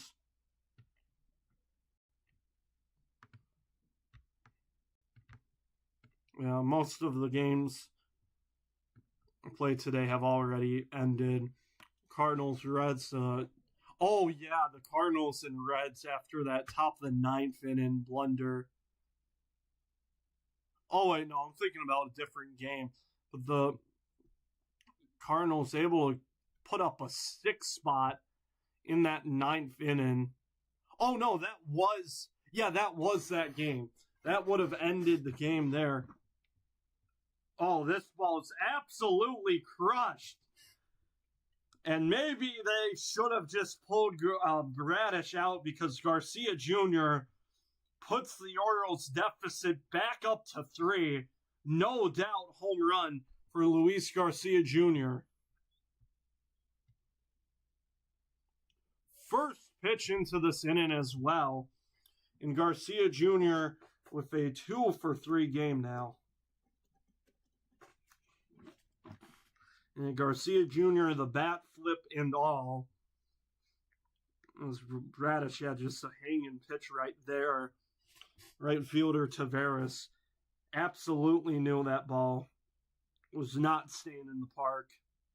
Jazz Chisholm Jr. comes up. They are going to keep Bradish out there.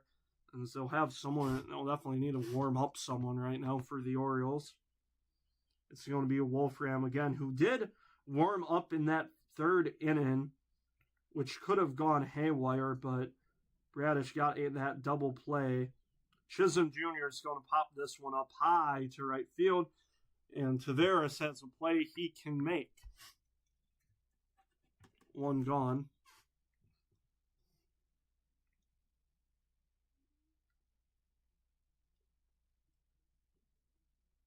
So 92 total pitches on the day for Bradish.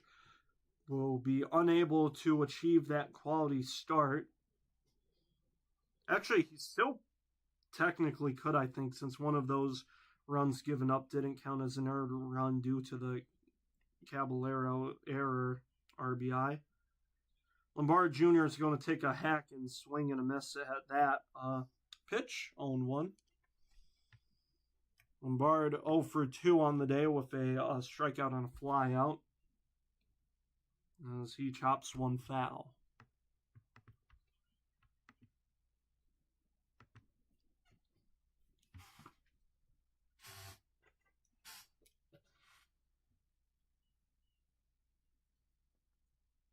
Yeah, that's been a big thing today, though. Bradish he's got a few strikeouts, but just a lot of these pitches have really been throwaways where they've just gone well into the dirt like that one.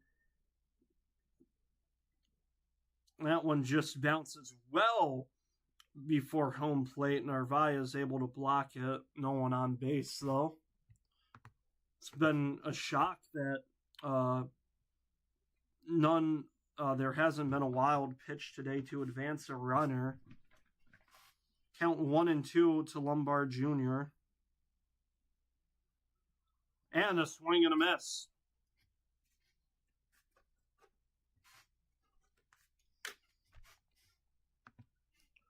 So Lombard Jr.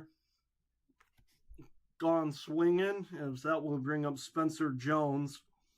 1 for 2 on the day, including that single to start the top of the third, ultimately giving the Yankees 3 runs. Bradish reaching near 100 pitches at 96. Here comes 97. And the number 97 will be fouled away well into the Orioles seats.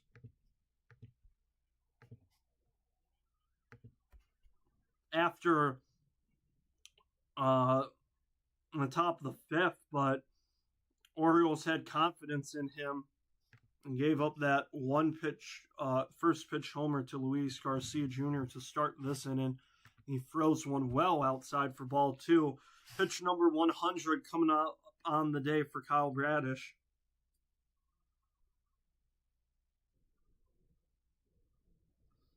The 2-1. Oh, that one's hit well. Does it have enough? Yes, it does. 5-1 ball game as Jones sends one out. 2 home runs in the top of the 5th inning. So Bradish's night comes to an end after what seemed to be a nice start for him. Gave up a leadoff walk to start this game, but then a flyout and a double play ball followed by a 1-2-3 inning in the top of the second. But then I had to face 8 batters in the third, 38 pitches I think total in that inning. Did recover in the 4th and did put up a goose egg in the 5th, but 2 solo shots in the top of the 6th inning, and the Yankees with a 5-1 lead.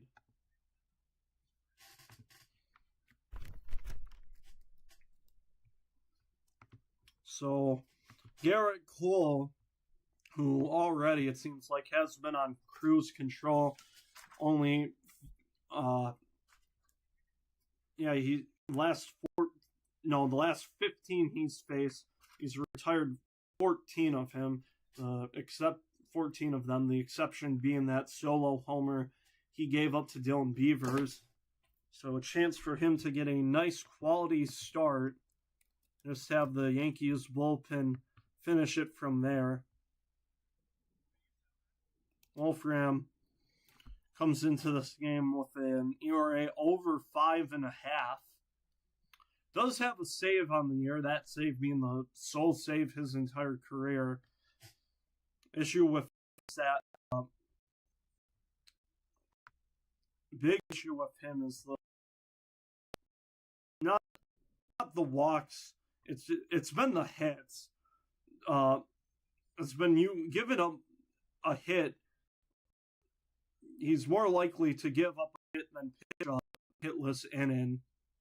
9.9 hits per 9 on the year for him. And unless if he's able to find something, Grant Wolfram may have a short tenure as the Baltimore Oriole from Hamilton, Michigan.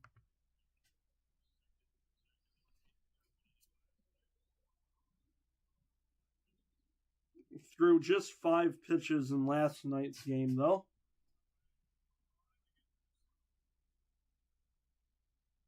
Lefty on lefty, though. He will get to face Austin Wells, who is well under the Mendoza line. Does have a single, though, in this ball game, 1 for 2. Also scored in that top of the 3rd. And that pitch will also be downstairs to make it 2-0.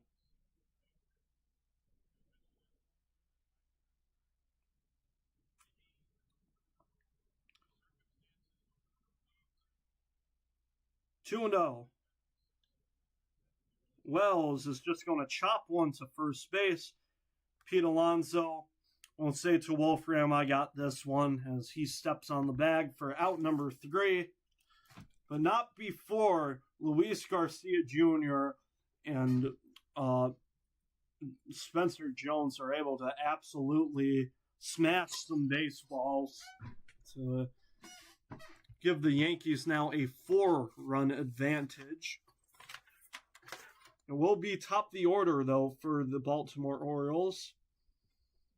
Only issue for that is, they are 1 for 5, which isn't the worst. Alonso with a single and Henderson with a walk, but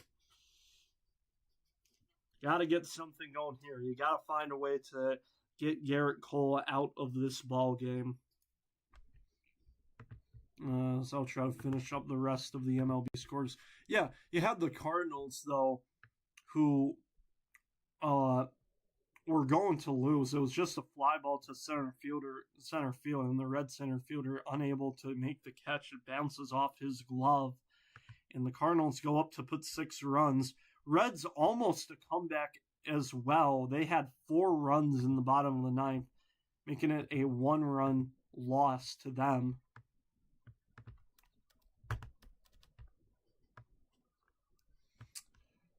Guardians able to get a nice 5-2 win.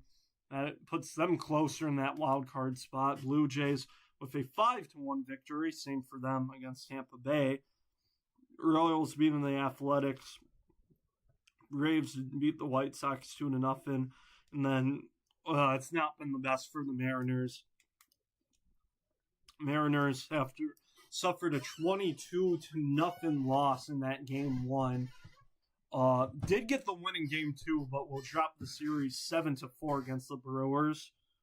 Hoping they can just resurge in September and get back to October. Yankees game we're watching 5-1. Nats and Rangers both still scoreless, and the Angels actually able to put up the lead, able to take the lead against the Astros. They're up 3-2. We're back in the bottom of the 6th, though. Holiday takes strike 1 to Garrett Cole. And then 0-1 will be straight into the dirt to even the count. 6 strikeouts on the day and only 2 hits and a walk allowed. One of those hits, though, being a home run by Dylan Beavers, as Holiday fouls 1 away.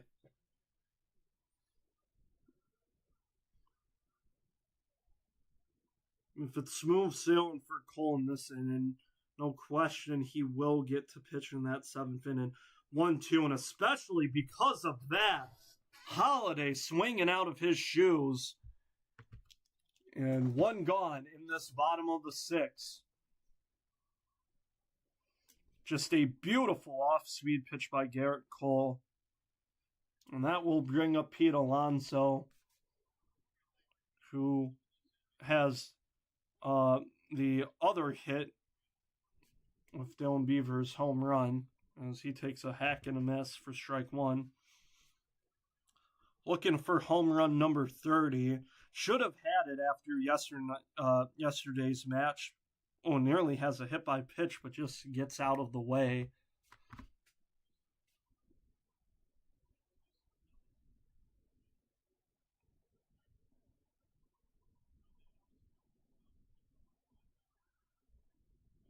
A 1-1.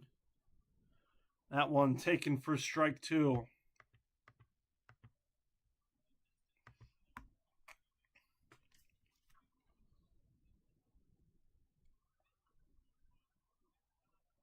One-two pitch coming up. That one into center field for a base hit. Alonso, the only Orioles hitter now with a multi-hit game, as that will be hit number 3 for the Orioles tonight.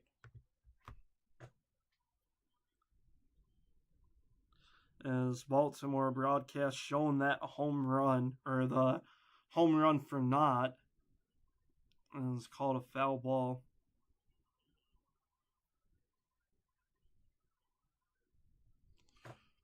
Gunnar Henderson comes up to the plate, 0 for 1 with a walk.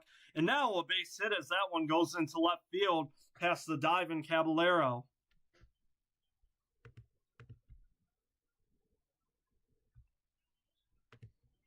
First time the Orioles today have had a runner in scoring position since the bottom of the first. And it's going to be the exact same order. Alonso second. That was a complete. I'm sorry, I got sidetracked. Alonso second, Henderson first, but Caballero completely went over on that baseball, dived way too far. Like his glove, he was diving to the right, and his glove was to the right of the baseball, just completely misread it. Basayo 0 for 2 on the day. He takes strike one. Swing and a miss on the slider. It's 0-2. Has a strikeout and a ground out on the day, as it's going to be Cruz warming up in the Yankees bullpen. I mean, the ball's been hit pretty far, but you can't hit the baseball if you swing and miss at it, as the changeup has Basayo looking silly for out number 2, strikeout number 8 on the day for Garrett Cole. So it will be up to Encarnacion Strand to get the Orioles back into this game. 0 for 2 on the day with a line out to third and a strikeout. Cole will step off.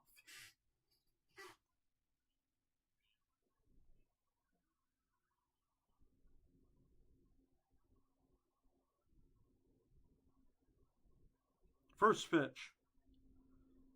Knuckle curve right down the middle. Strand, though, doesn't take a bite at.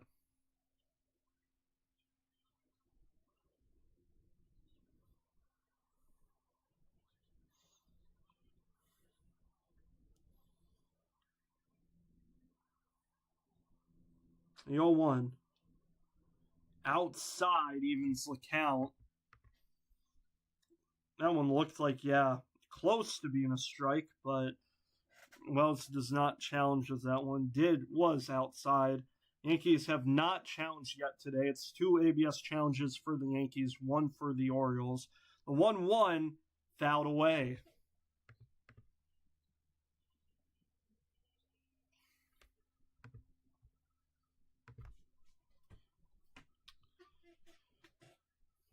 Cole coming up to 90 pitches.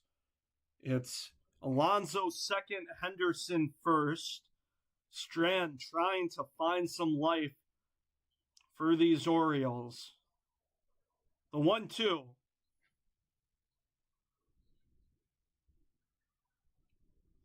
That one well upstairs. Strand not going to even take a nibble at that one.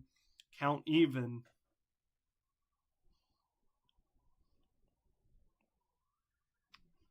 Into a full count for Strand would be nice as well. Gets Alonso and Henderson the jump, but here comes the 2-2 pitch. Outside, but Strand able to find a piece of that ball and will send it foul. So I did say, unless if it's smooth sailing for Cole in this inning, should be able to pitch in the 7th, and the Orioles have done a great job to block that after 2 singles and a chance to cut into this deficit. The 2-2 pitch. Foul ball.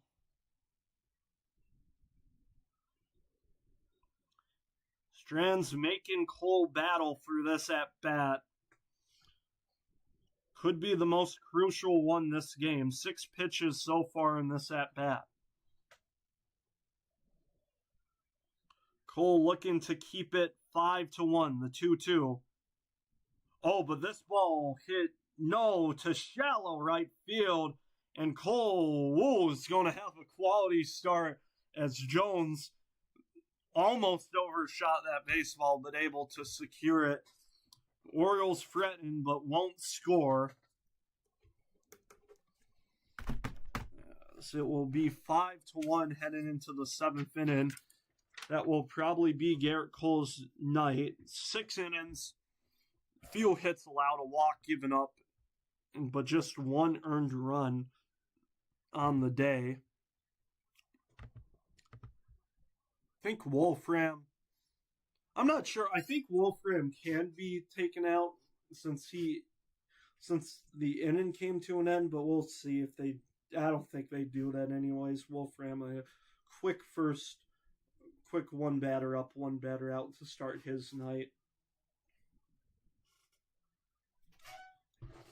and he will have to face 9-1-2. Caballero has flown out and gotten on first base after an error. Grisham has gotten on base twice, and same goes to Ben Rice. Elliot Ramos a double, but two double play balls today. I mean, the first one, yeah, I mean, he just hit it right to Holiday at second.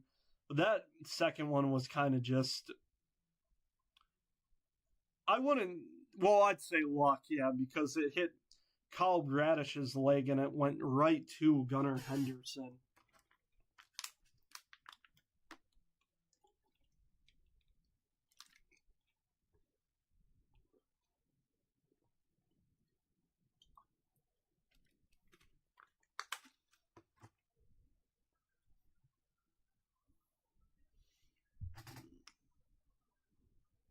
So Yankees looking to add on to this scoring frenzy after they got two solo shots in that top of the sixth to end Kyle Bradish's day. Luis Garcia Jr. started it. And then after Jazz and Lombard were retired, Spencer Jones joined in on the fun. Caballero takes ball one. The 1-0 from Wolfram will be fouled away.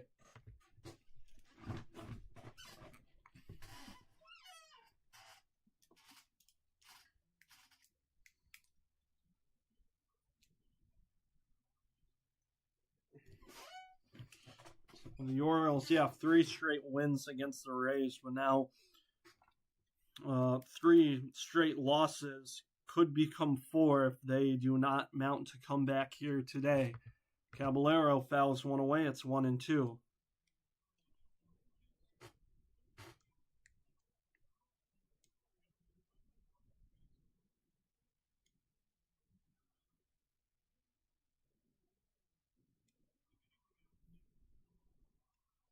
Swing and a miss on the high heater.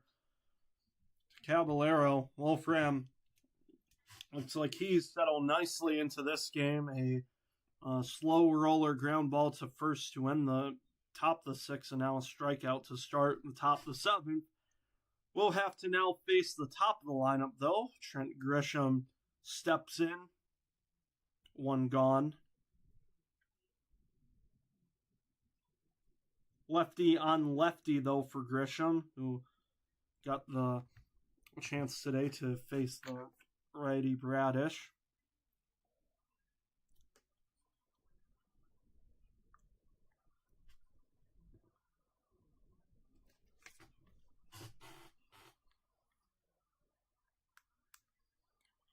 We'll go to a catcher-pitcher visit as Narvaez comes up to talk to Wolfram. Just a quick discussion, no more than 7 seconds.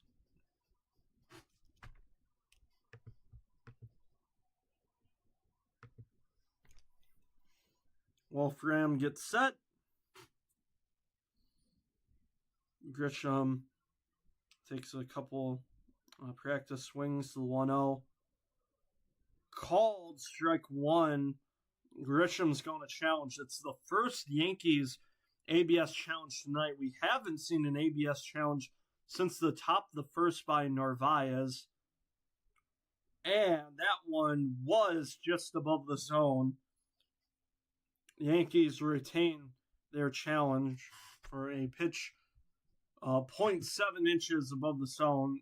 Count goes 2-0 to Grisham.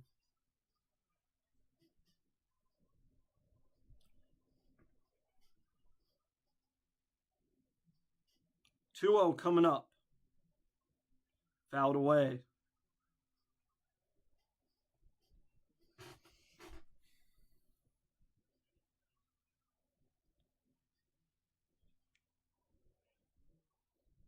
going to be Yarbrough for the Yankees warming up after Cole finishing his sixth inning. A little bit of a didn't get too chaotic, but I hadn't gave up the back-to-back singles as Grisham fouls one away. Did give up a single to Alonso, and then first pitch swing and Gunnar Henderson was able to single. However, Cole able to get a strikeout and a fly out to end the inning. He will leave this game with 8 strikeouts on the day. Impressive work against division rivals, as 2-2 pitch will be outside on the slider attempt. Grisham able to work the count to full.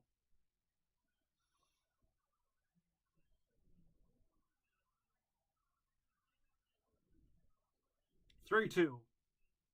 Inside pitch, and Grisham takes an absolute hack at it, but will wind up with just air. Wolfram with back-to-back strikeouts, but will have to face Ben Rice, who's searching for yet another home run, looking for homer number 35 on the year, as he takes strike one. Why not? Jones had one today. Garcia Jr. had one today. Beavers had one today. Why not him? 0-1 to Rice. Won't get a home run there, though, as he just fouls this one off to the left side.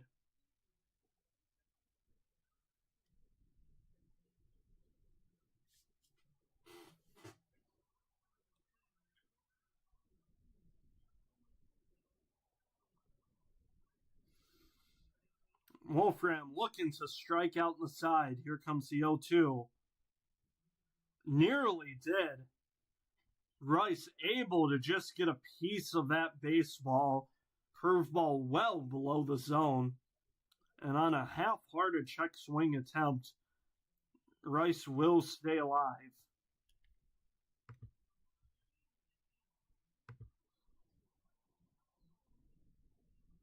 Aaron Boone just threw a bunch of sunflower seeds into his mouth. Here comes the 0-2 by Wolfram. Oh, but he won't get a strikeout there. This one hit pretty well to left field, but it will be Beavers who will track it down. Get ready to stretch. It's the bottom of the 7th. Orioles with a 5-1 lead. We'll be right back after this. It's going to be 6, 7, and 8 for the Orioles. Beavers with the only RBI and run on his solo shot, Tavares and Kowser. So we'll be right back.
We head into the bottom of the seventh as Garrett Cole's night comes to an end. 8 strikeouts. Only 1 earned run given up, that being the Dylan Beavers solo shot. As Beavers will have to take on a lefty in his third at bat. It's going to be Yarbrough who will fire in strike 1, foul ball. Yarbrough, 3.57 ERA. Not too much of a strikeout relief pitcher, but still a bit reliable, as that one just nicely gets the outer edge for strike 2.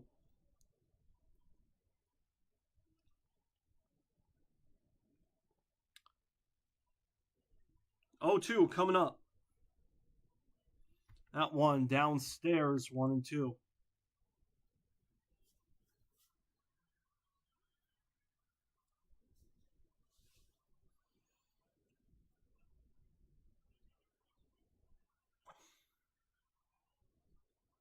One, 2. Chopped foul. And I just gotta say, with how the Yankees rotation has been going in and their relief pitchers, I mean, they are the best team when it comes to pitching right now. It's going to be fun to see how they do in October. 1-2 coming up to Beavers. That one, though, down the left field line, but a foul ball.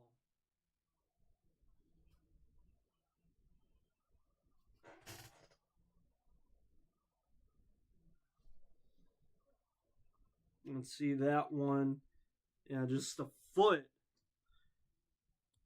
Just pretty much a foot, if not less than a foot, from the white line, or to the left of the white line. 1 and 2. Oh, that one was absolutely beautiful. Change up, bottom right corner. Beavers does not get the bat off the shoulder. He is retired for out number 1. So that brings up Taveras, who, after the Beavers' home run in the top of the 5th, nearly had a huge hit himself, went deep to center field, but Trent Grisham was able to track that ball down. Taveras takes one upstairs, 1-0.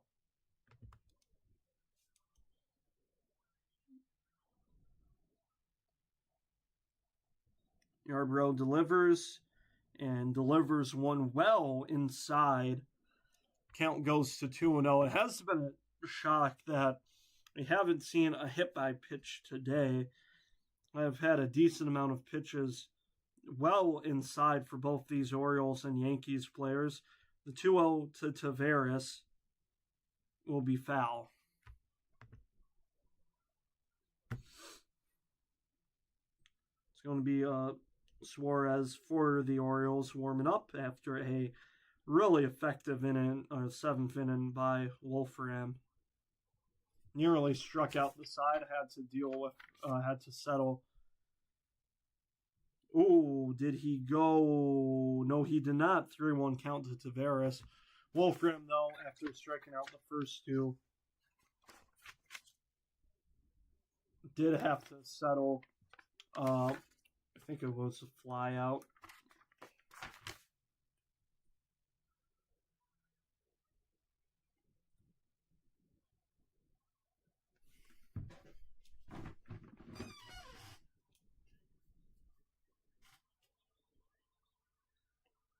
Straight one to Taveras.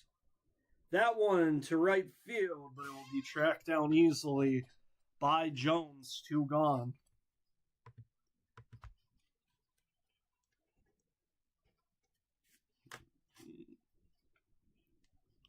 So that brings up Cowser with 2 gone.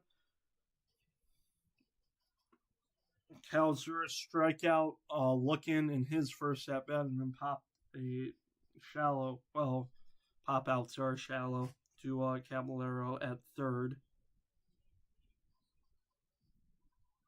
First pitch will be a swing and miss, strike 1.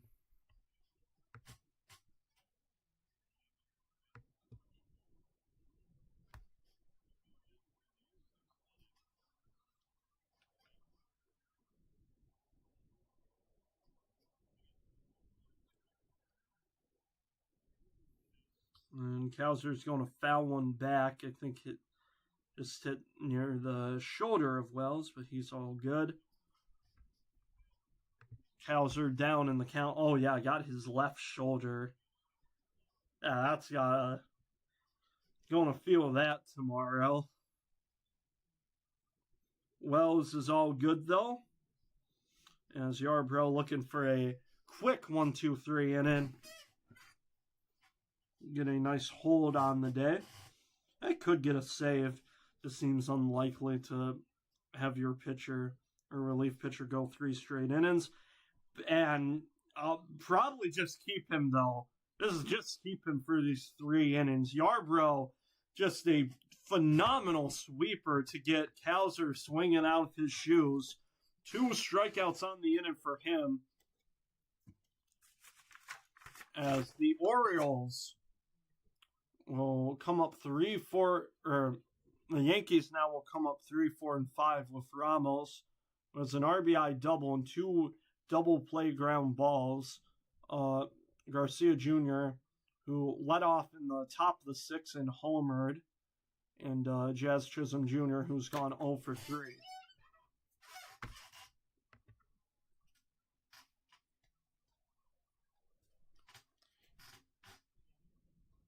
Do want to check something, though.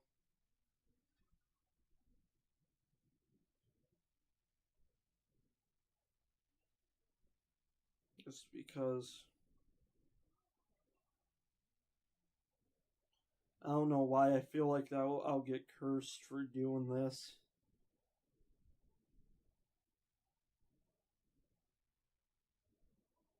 Huh.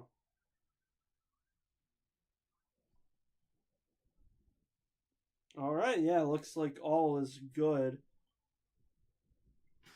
Obviously, you don't know when stuff can arrive, but the East Coast right now, let me check, it's currently 9:08 p.m. Eastern Time.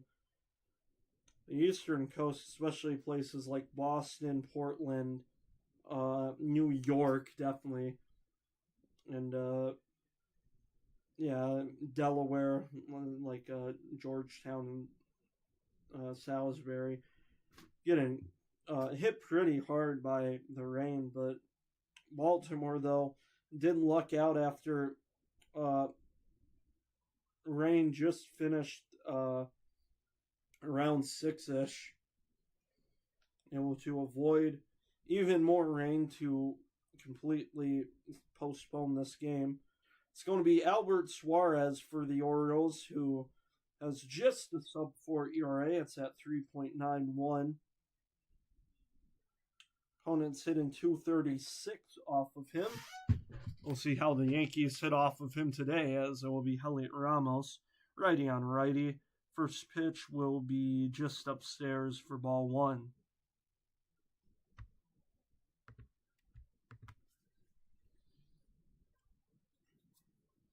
The 1-0. That one fouled back to Navarez, but doesn't hit him hard.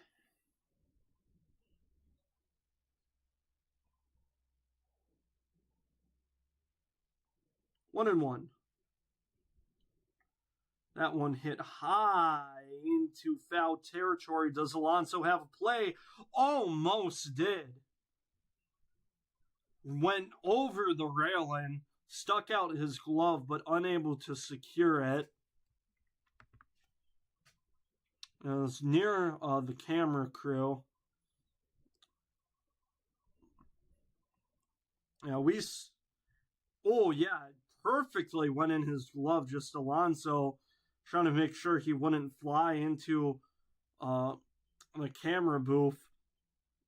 I mean, we saw that as Ramos takes one for ball 2 to even the count. Yeah, we saw that with like Freddie Freeman when he went flying into the opposing team's dugout.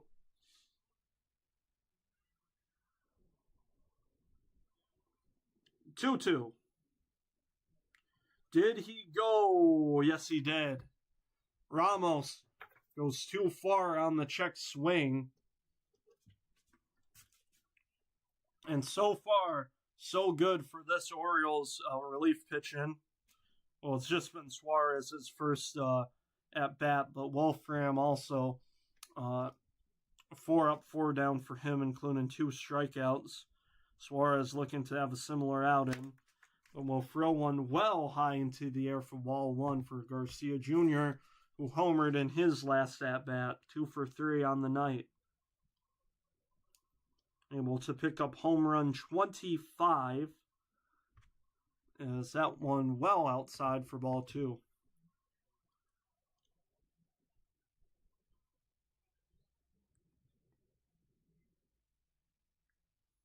2-0. Inside edge for strike 1.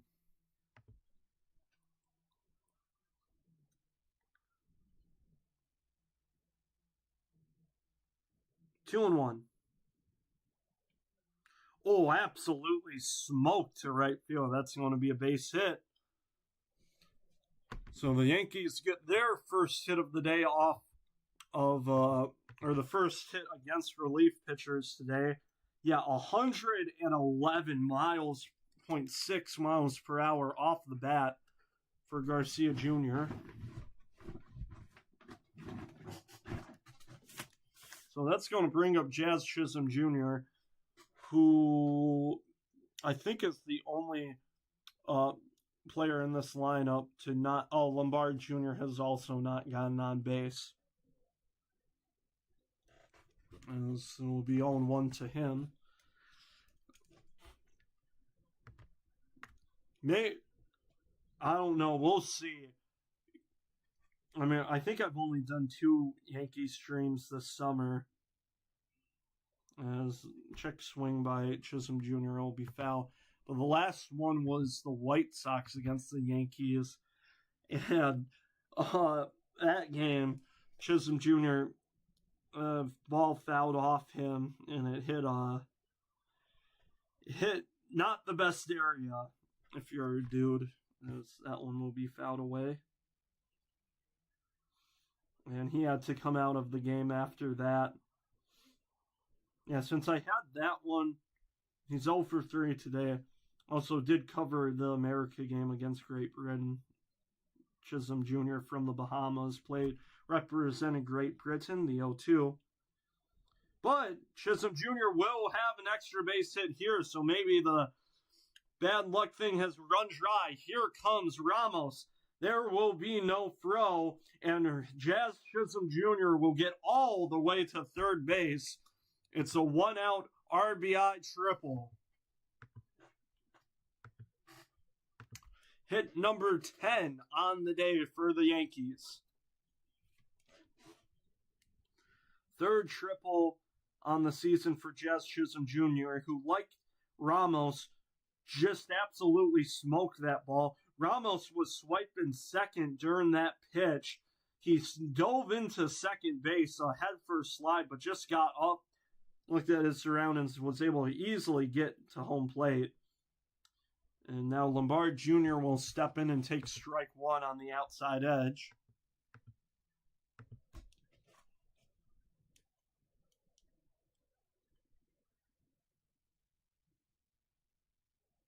The 0-1. Curveball taken downstairs. Infield is shifted in for the Orioles. Down by 5. Just want to hope for the best. Try to make a miracle happen. And they will get the miracle. Oh, Chisholm Jr. going home. Wow. For a pitch that went about 10 feet from home plate, Suarez was easily able to just grab that ball and toss it to home plate. That was a choice. Chisholm Jr. was running no matter what.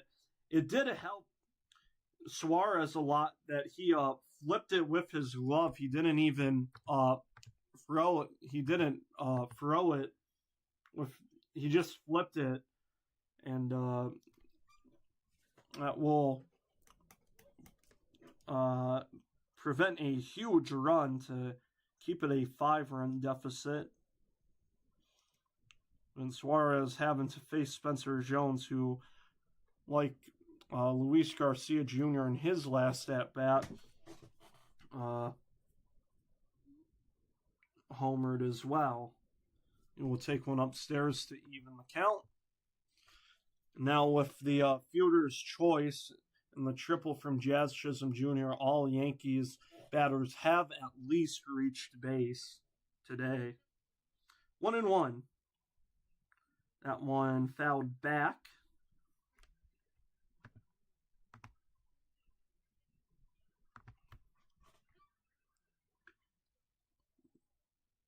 Suarez looking to keep it a 5-run deficit and hope the Orioles can come together. 1-2. Did Jones go? No, he did not. Suarez thought that Suarez was walking back to the O's dugout. Instead, it will be 2-2. Suarez at 20 pitches today. Number 21 will be a liner into right field for a base hit. And that was Lombard Jr. who was going, stealing off contact. He will get to third base. This inning is not yet over. They've just been smoking the ball off of Suarez Jr. I think that one went at 106. Jazz Chisholm Jr. hit one about 102 miles per hour. Luis Garcia Jr. smoked one near 111 miles per hour. And it will be Austin Wells. We will see if it's Austin Wells, though, as we got a mound visit here. Orioles really not looking good for them today, but just really trying to stay in it, be gritty.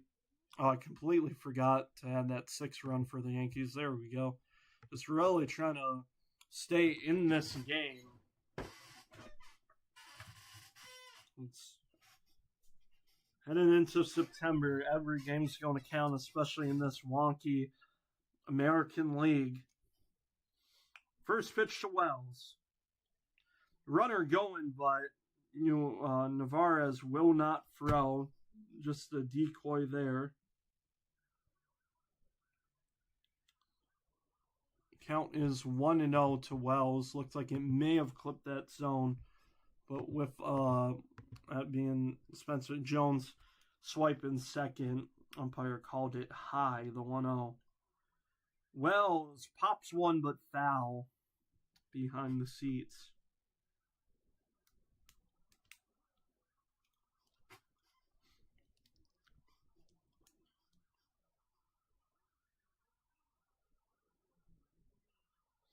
Even count to Wells. Not a swing and misses. That one didn't make contact, but Wells now down 1-2.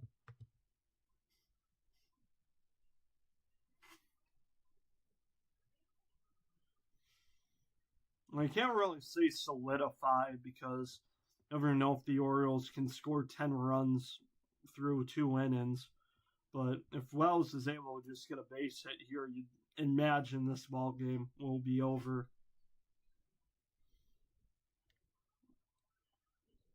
I mean, the Orioles did get a 7-run comeback against the Tigers. That really hurt for me. 1-2 swing and miss, though. Suarez comes out with a long inning, but is able to only allow just 1 run to come across. Bottom of the 8th we go, as the O's hope they can get something going. Only 4 hits today, just 1 sole run. We'll see if Yarbrough stays out there for the Yankees. I mean, for relievers, you don't really want to extend them too much, but after 2 strikeouts in that inning, going 1-2-3, I don't see why not. It'll be Narvaez, and then back to the top of the order for Holiday and Alonso. Alonso a multi-hit game, but Holiday 2 strikeouts and a pop out.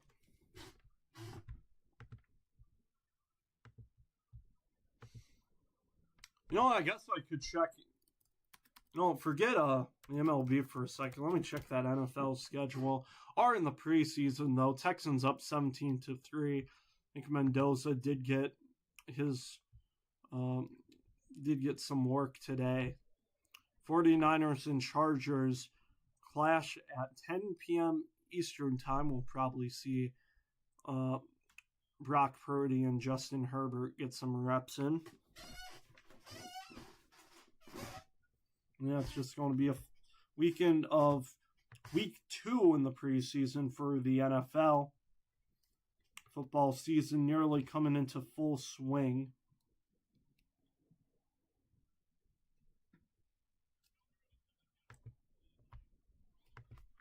And college football also to start soon. August 29th. Be prepared. And that's just and that's 9 days away. Get to move in. I get to move in soon. Get to root for my team. People getting root for their college, but we now go back to baseball where it's Yarbrough against Narvaez, who's 0 for 2 with a pair of ground outs. Orioles after this will come up for the 4th time in the order. Yankees in the top of the 9th will at least have Grisham and Rice get their 5th plate appearance of the day. Upstairs for ball 1 to Narvaez.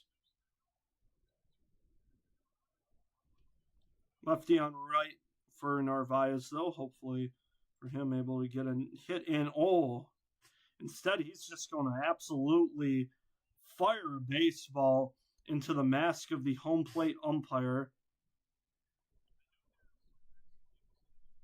who is all right.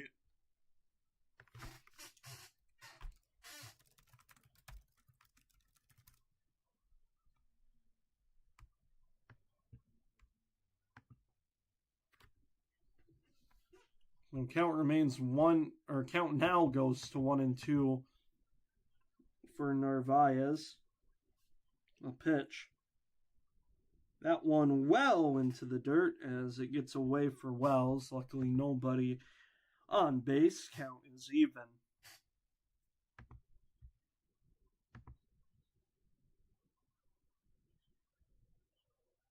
Narvaez, I think they said 0 for 6 in this series, looking to at least salvage this with a hit. A 2-2. As that one's hit to right field, but it's going to be an easy play for Jones. 1 gone. Top of the order we go for probably the last time today for the Orioles, as it will be Jackson Holliday, who will probably try to forget this game. 2 strikeouts and a pop out as Yarbrough lefty on lefty delivers a strike that Wells didn't secure. Or I don't even know what he did there. It looked like Wells caught it, but just popped out of his glove and went about 3 yards to the left of him. 0-1 to Holliday. Below the zone, Wells trying to frame, but unsuccessful.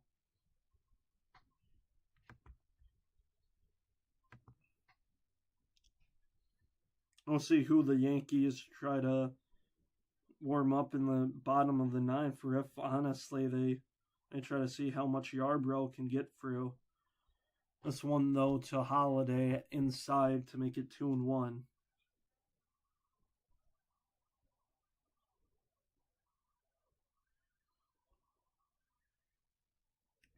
2-1. And that ball chopped foul. I'm going to be the first base coach to secure it and find a potential kid in the stand to give a souvenir for that.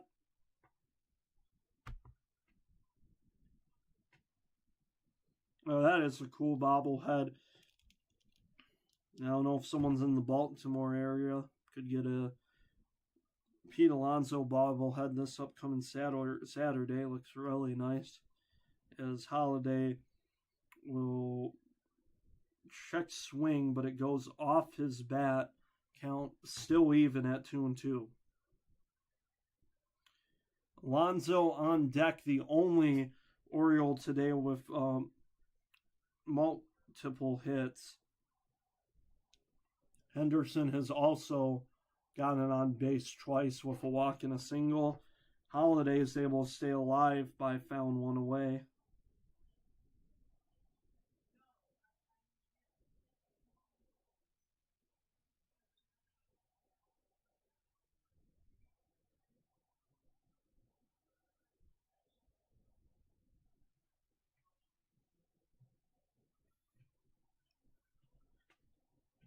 Yarbrough trying to finally send Holiday away, the 2-2. That one hit high and foul. And yeah, foul just behind the stands. Holiday, I think, right now at a 7-pitch at bat. So likely we will see someone relieve Yarbrough in the 9th. But right now we'll get just ground ball to second base. Chisholm Jr. had to fire it into first with Holiday steamrolling to first. Holiday is retired though, 2 gone.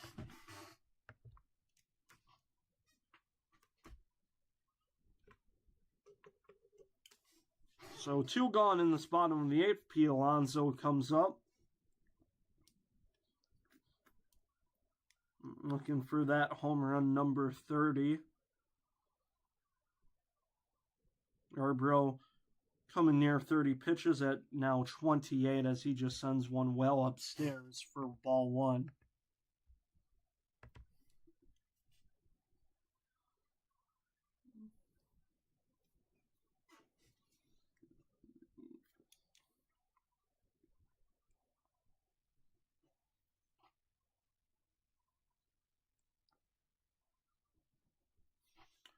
One 0 to the polar bear coming up as Yarbrough delivers.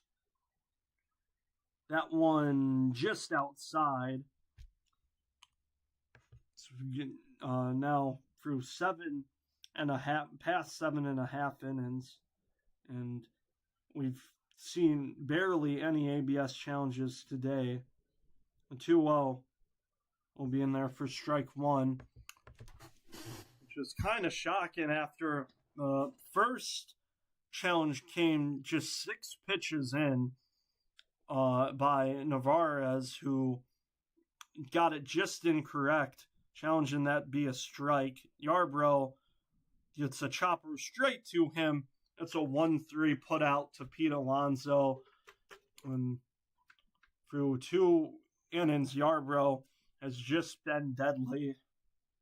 6 up, 6 down for him. Top of the 9th we go. Yankees in the driver's seat. No, but yeah, Narvaez challenged 6 pitches in. Thought one pitch got the upper edge, but was 0.2 inches above the zone.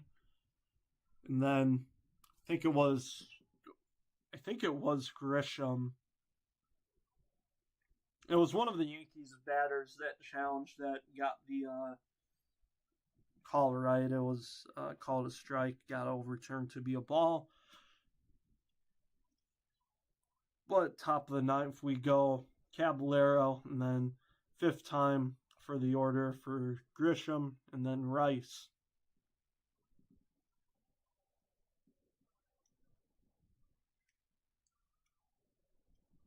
We'll see if Suarez is relieved of his duty. He came into that top of the 8th inning, relieving Wolfram. And it looked nice. Gave up a struck out Heliot Ramos to start his day, but then a single, and then a Jazz Chisholm triple. Scored 1, but was able to get out of it after a clutch fielder's choice from Suarez himself to home plate. And then a single, but then Suarez was able to get out of it. It's going to be someone. I'll let you know. They were showing Pete Alonso first.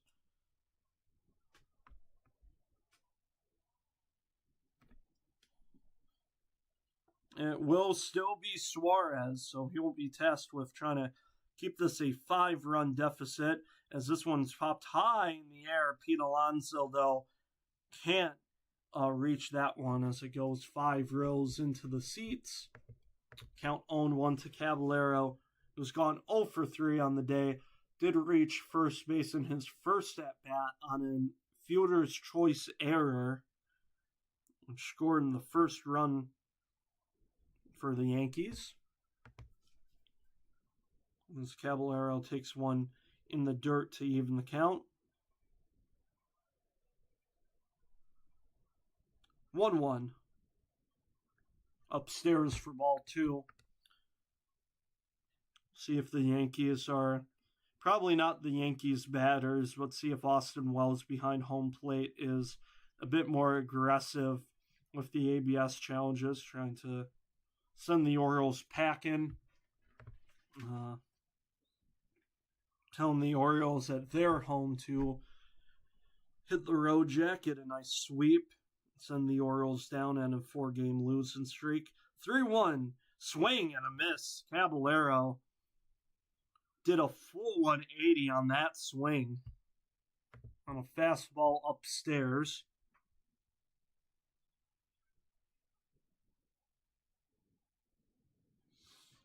Suarez now with 30 pitches on the night. And it's the 3-2. Ground ball too short. It's Henderson. And it's out number 1. Ooh. Alonso had to reach out a bit for that one, but able to secure it. One gone in the inning. Henderson with the sole error tonight because of that first Caballero at bat. Nice throw. Nice play by Holiday at second. Did a spin move, threw it to Henderson, but I think Henderson trying to get ready to fire it to first base for the double play. Just completely did not secure that baseball. Grisham steps in for the 5th time tonight, 1 for 3 with a single and a walk as he takes one just on the upper edge for strike 1.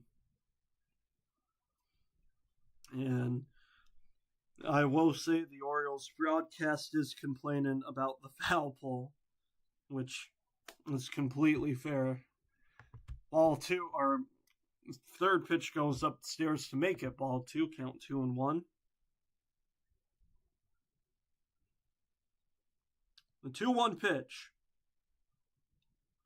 Grisham skies it high to Gunnar Henderson, who goes a bit deep into the outfield grass, but is able to make the catch. 2 gone.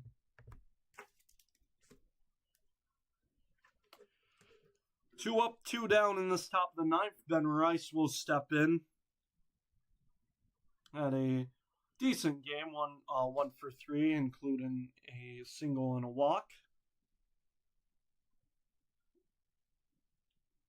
And he's just going to send one straight to Suarez as he's able to just not even move at all. He just ended his pitch in motion and just the ball went straight into his glove. It's going to be 1-3 put out to send us to the bottom of the 9th. Orioles looking to do the impossible.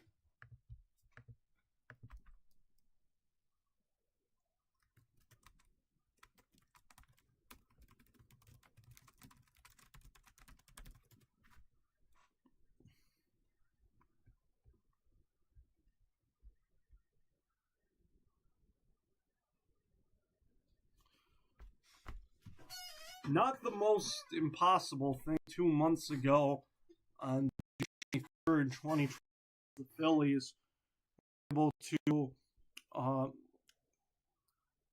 uh, just completely snatched the jaws or shut down the jaws of victory from the Nationals as they put up an 8 spot in the ninth inning to ultimately win. No, this is wrong. No way, this is right, yeah.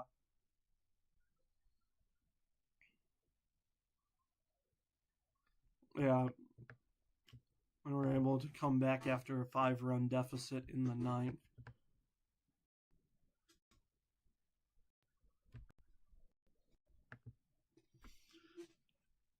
It's just very unlikely, but not impossible,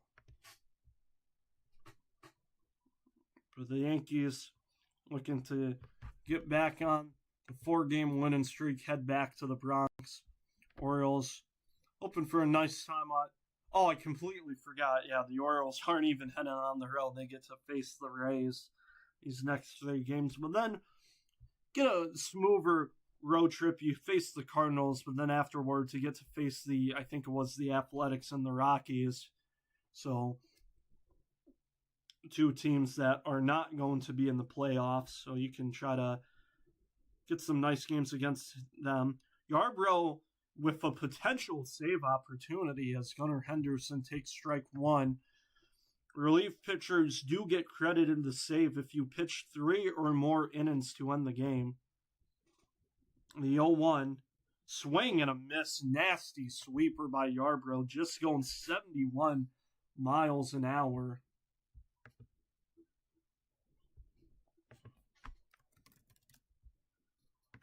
Yarbrough in his 9th major league season, the 0-2, and Wells will challenge that one. That will be the most nasty pitch of Yarbrough's arsenal tonight.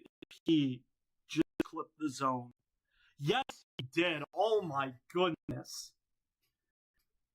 Henderson can't do nothing with that one. Just like a smidge of that baseball clipped the zone.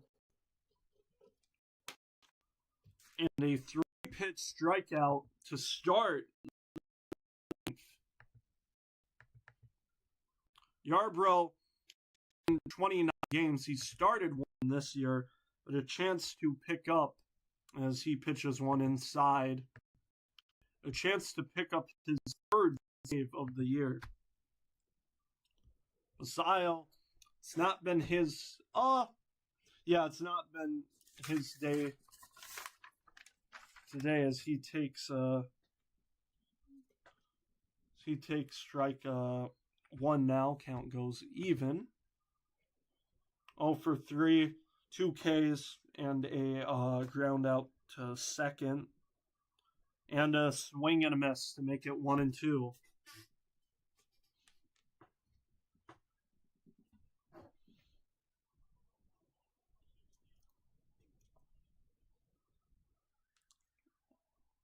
Yankees, after they won 2, Basail's just going to drop the bat, not even slam it, just drop the bat in disappointment as he flies one to shallow right field. Jones not even having to do too much. 2 gone. Orioles down to their last out. The Yankees, after sweeping the Orioles, are going to have to just hope that the Orioles will make a comeback against the Rays to boost their odds into taking the AL East. Swing and a miss for Encarnacion Strand. Like many of his teammates, not having the best game. He goes back to the bottom of the 1st, find out to 3rd, that if he just hit that ball a bit to the left or the right, the Orioles would have most likely struck first to start the day, but instead, the Yankees have been in the driver's seat the entire time, minus like the Dylan Beavers home run. 1-1 downstairs, ball 2.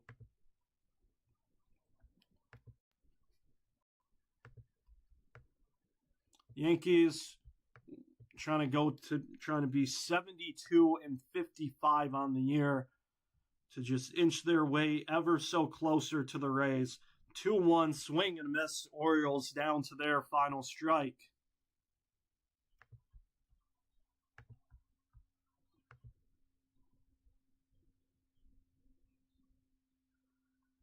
The Orioles also look like they will go hitless throughout this entire series, 0 for 16. We'll see if that stands. The 2-2 by Yarbrough. Outside, well outside for ball 3.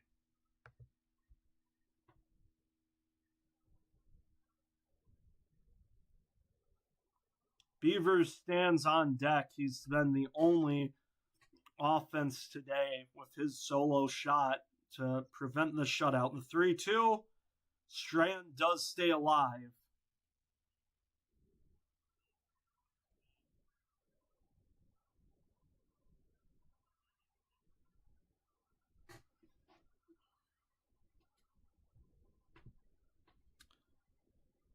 Yarbrough looking for save number 3 on the year. The 3-2.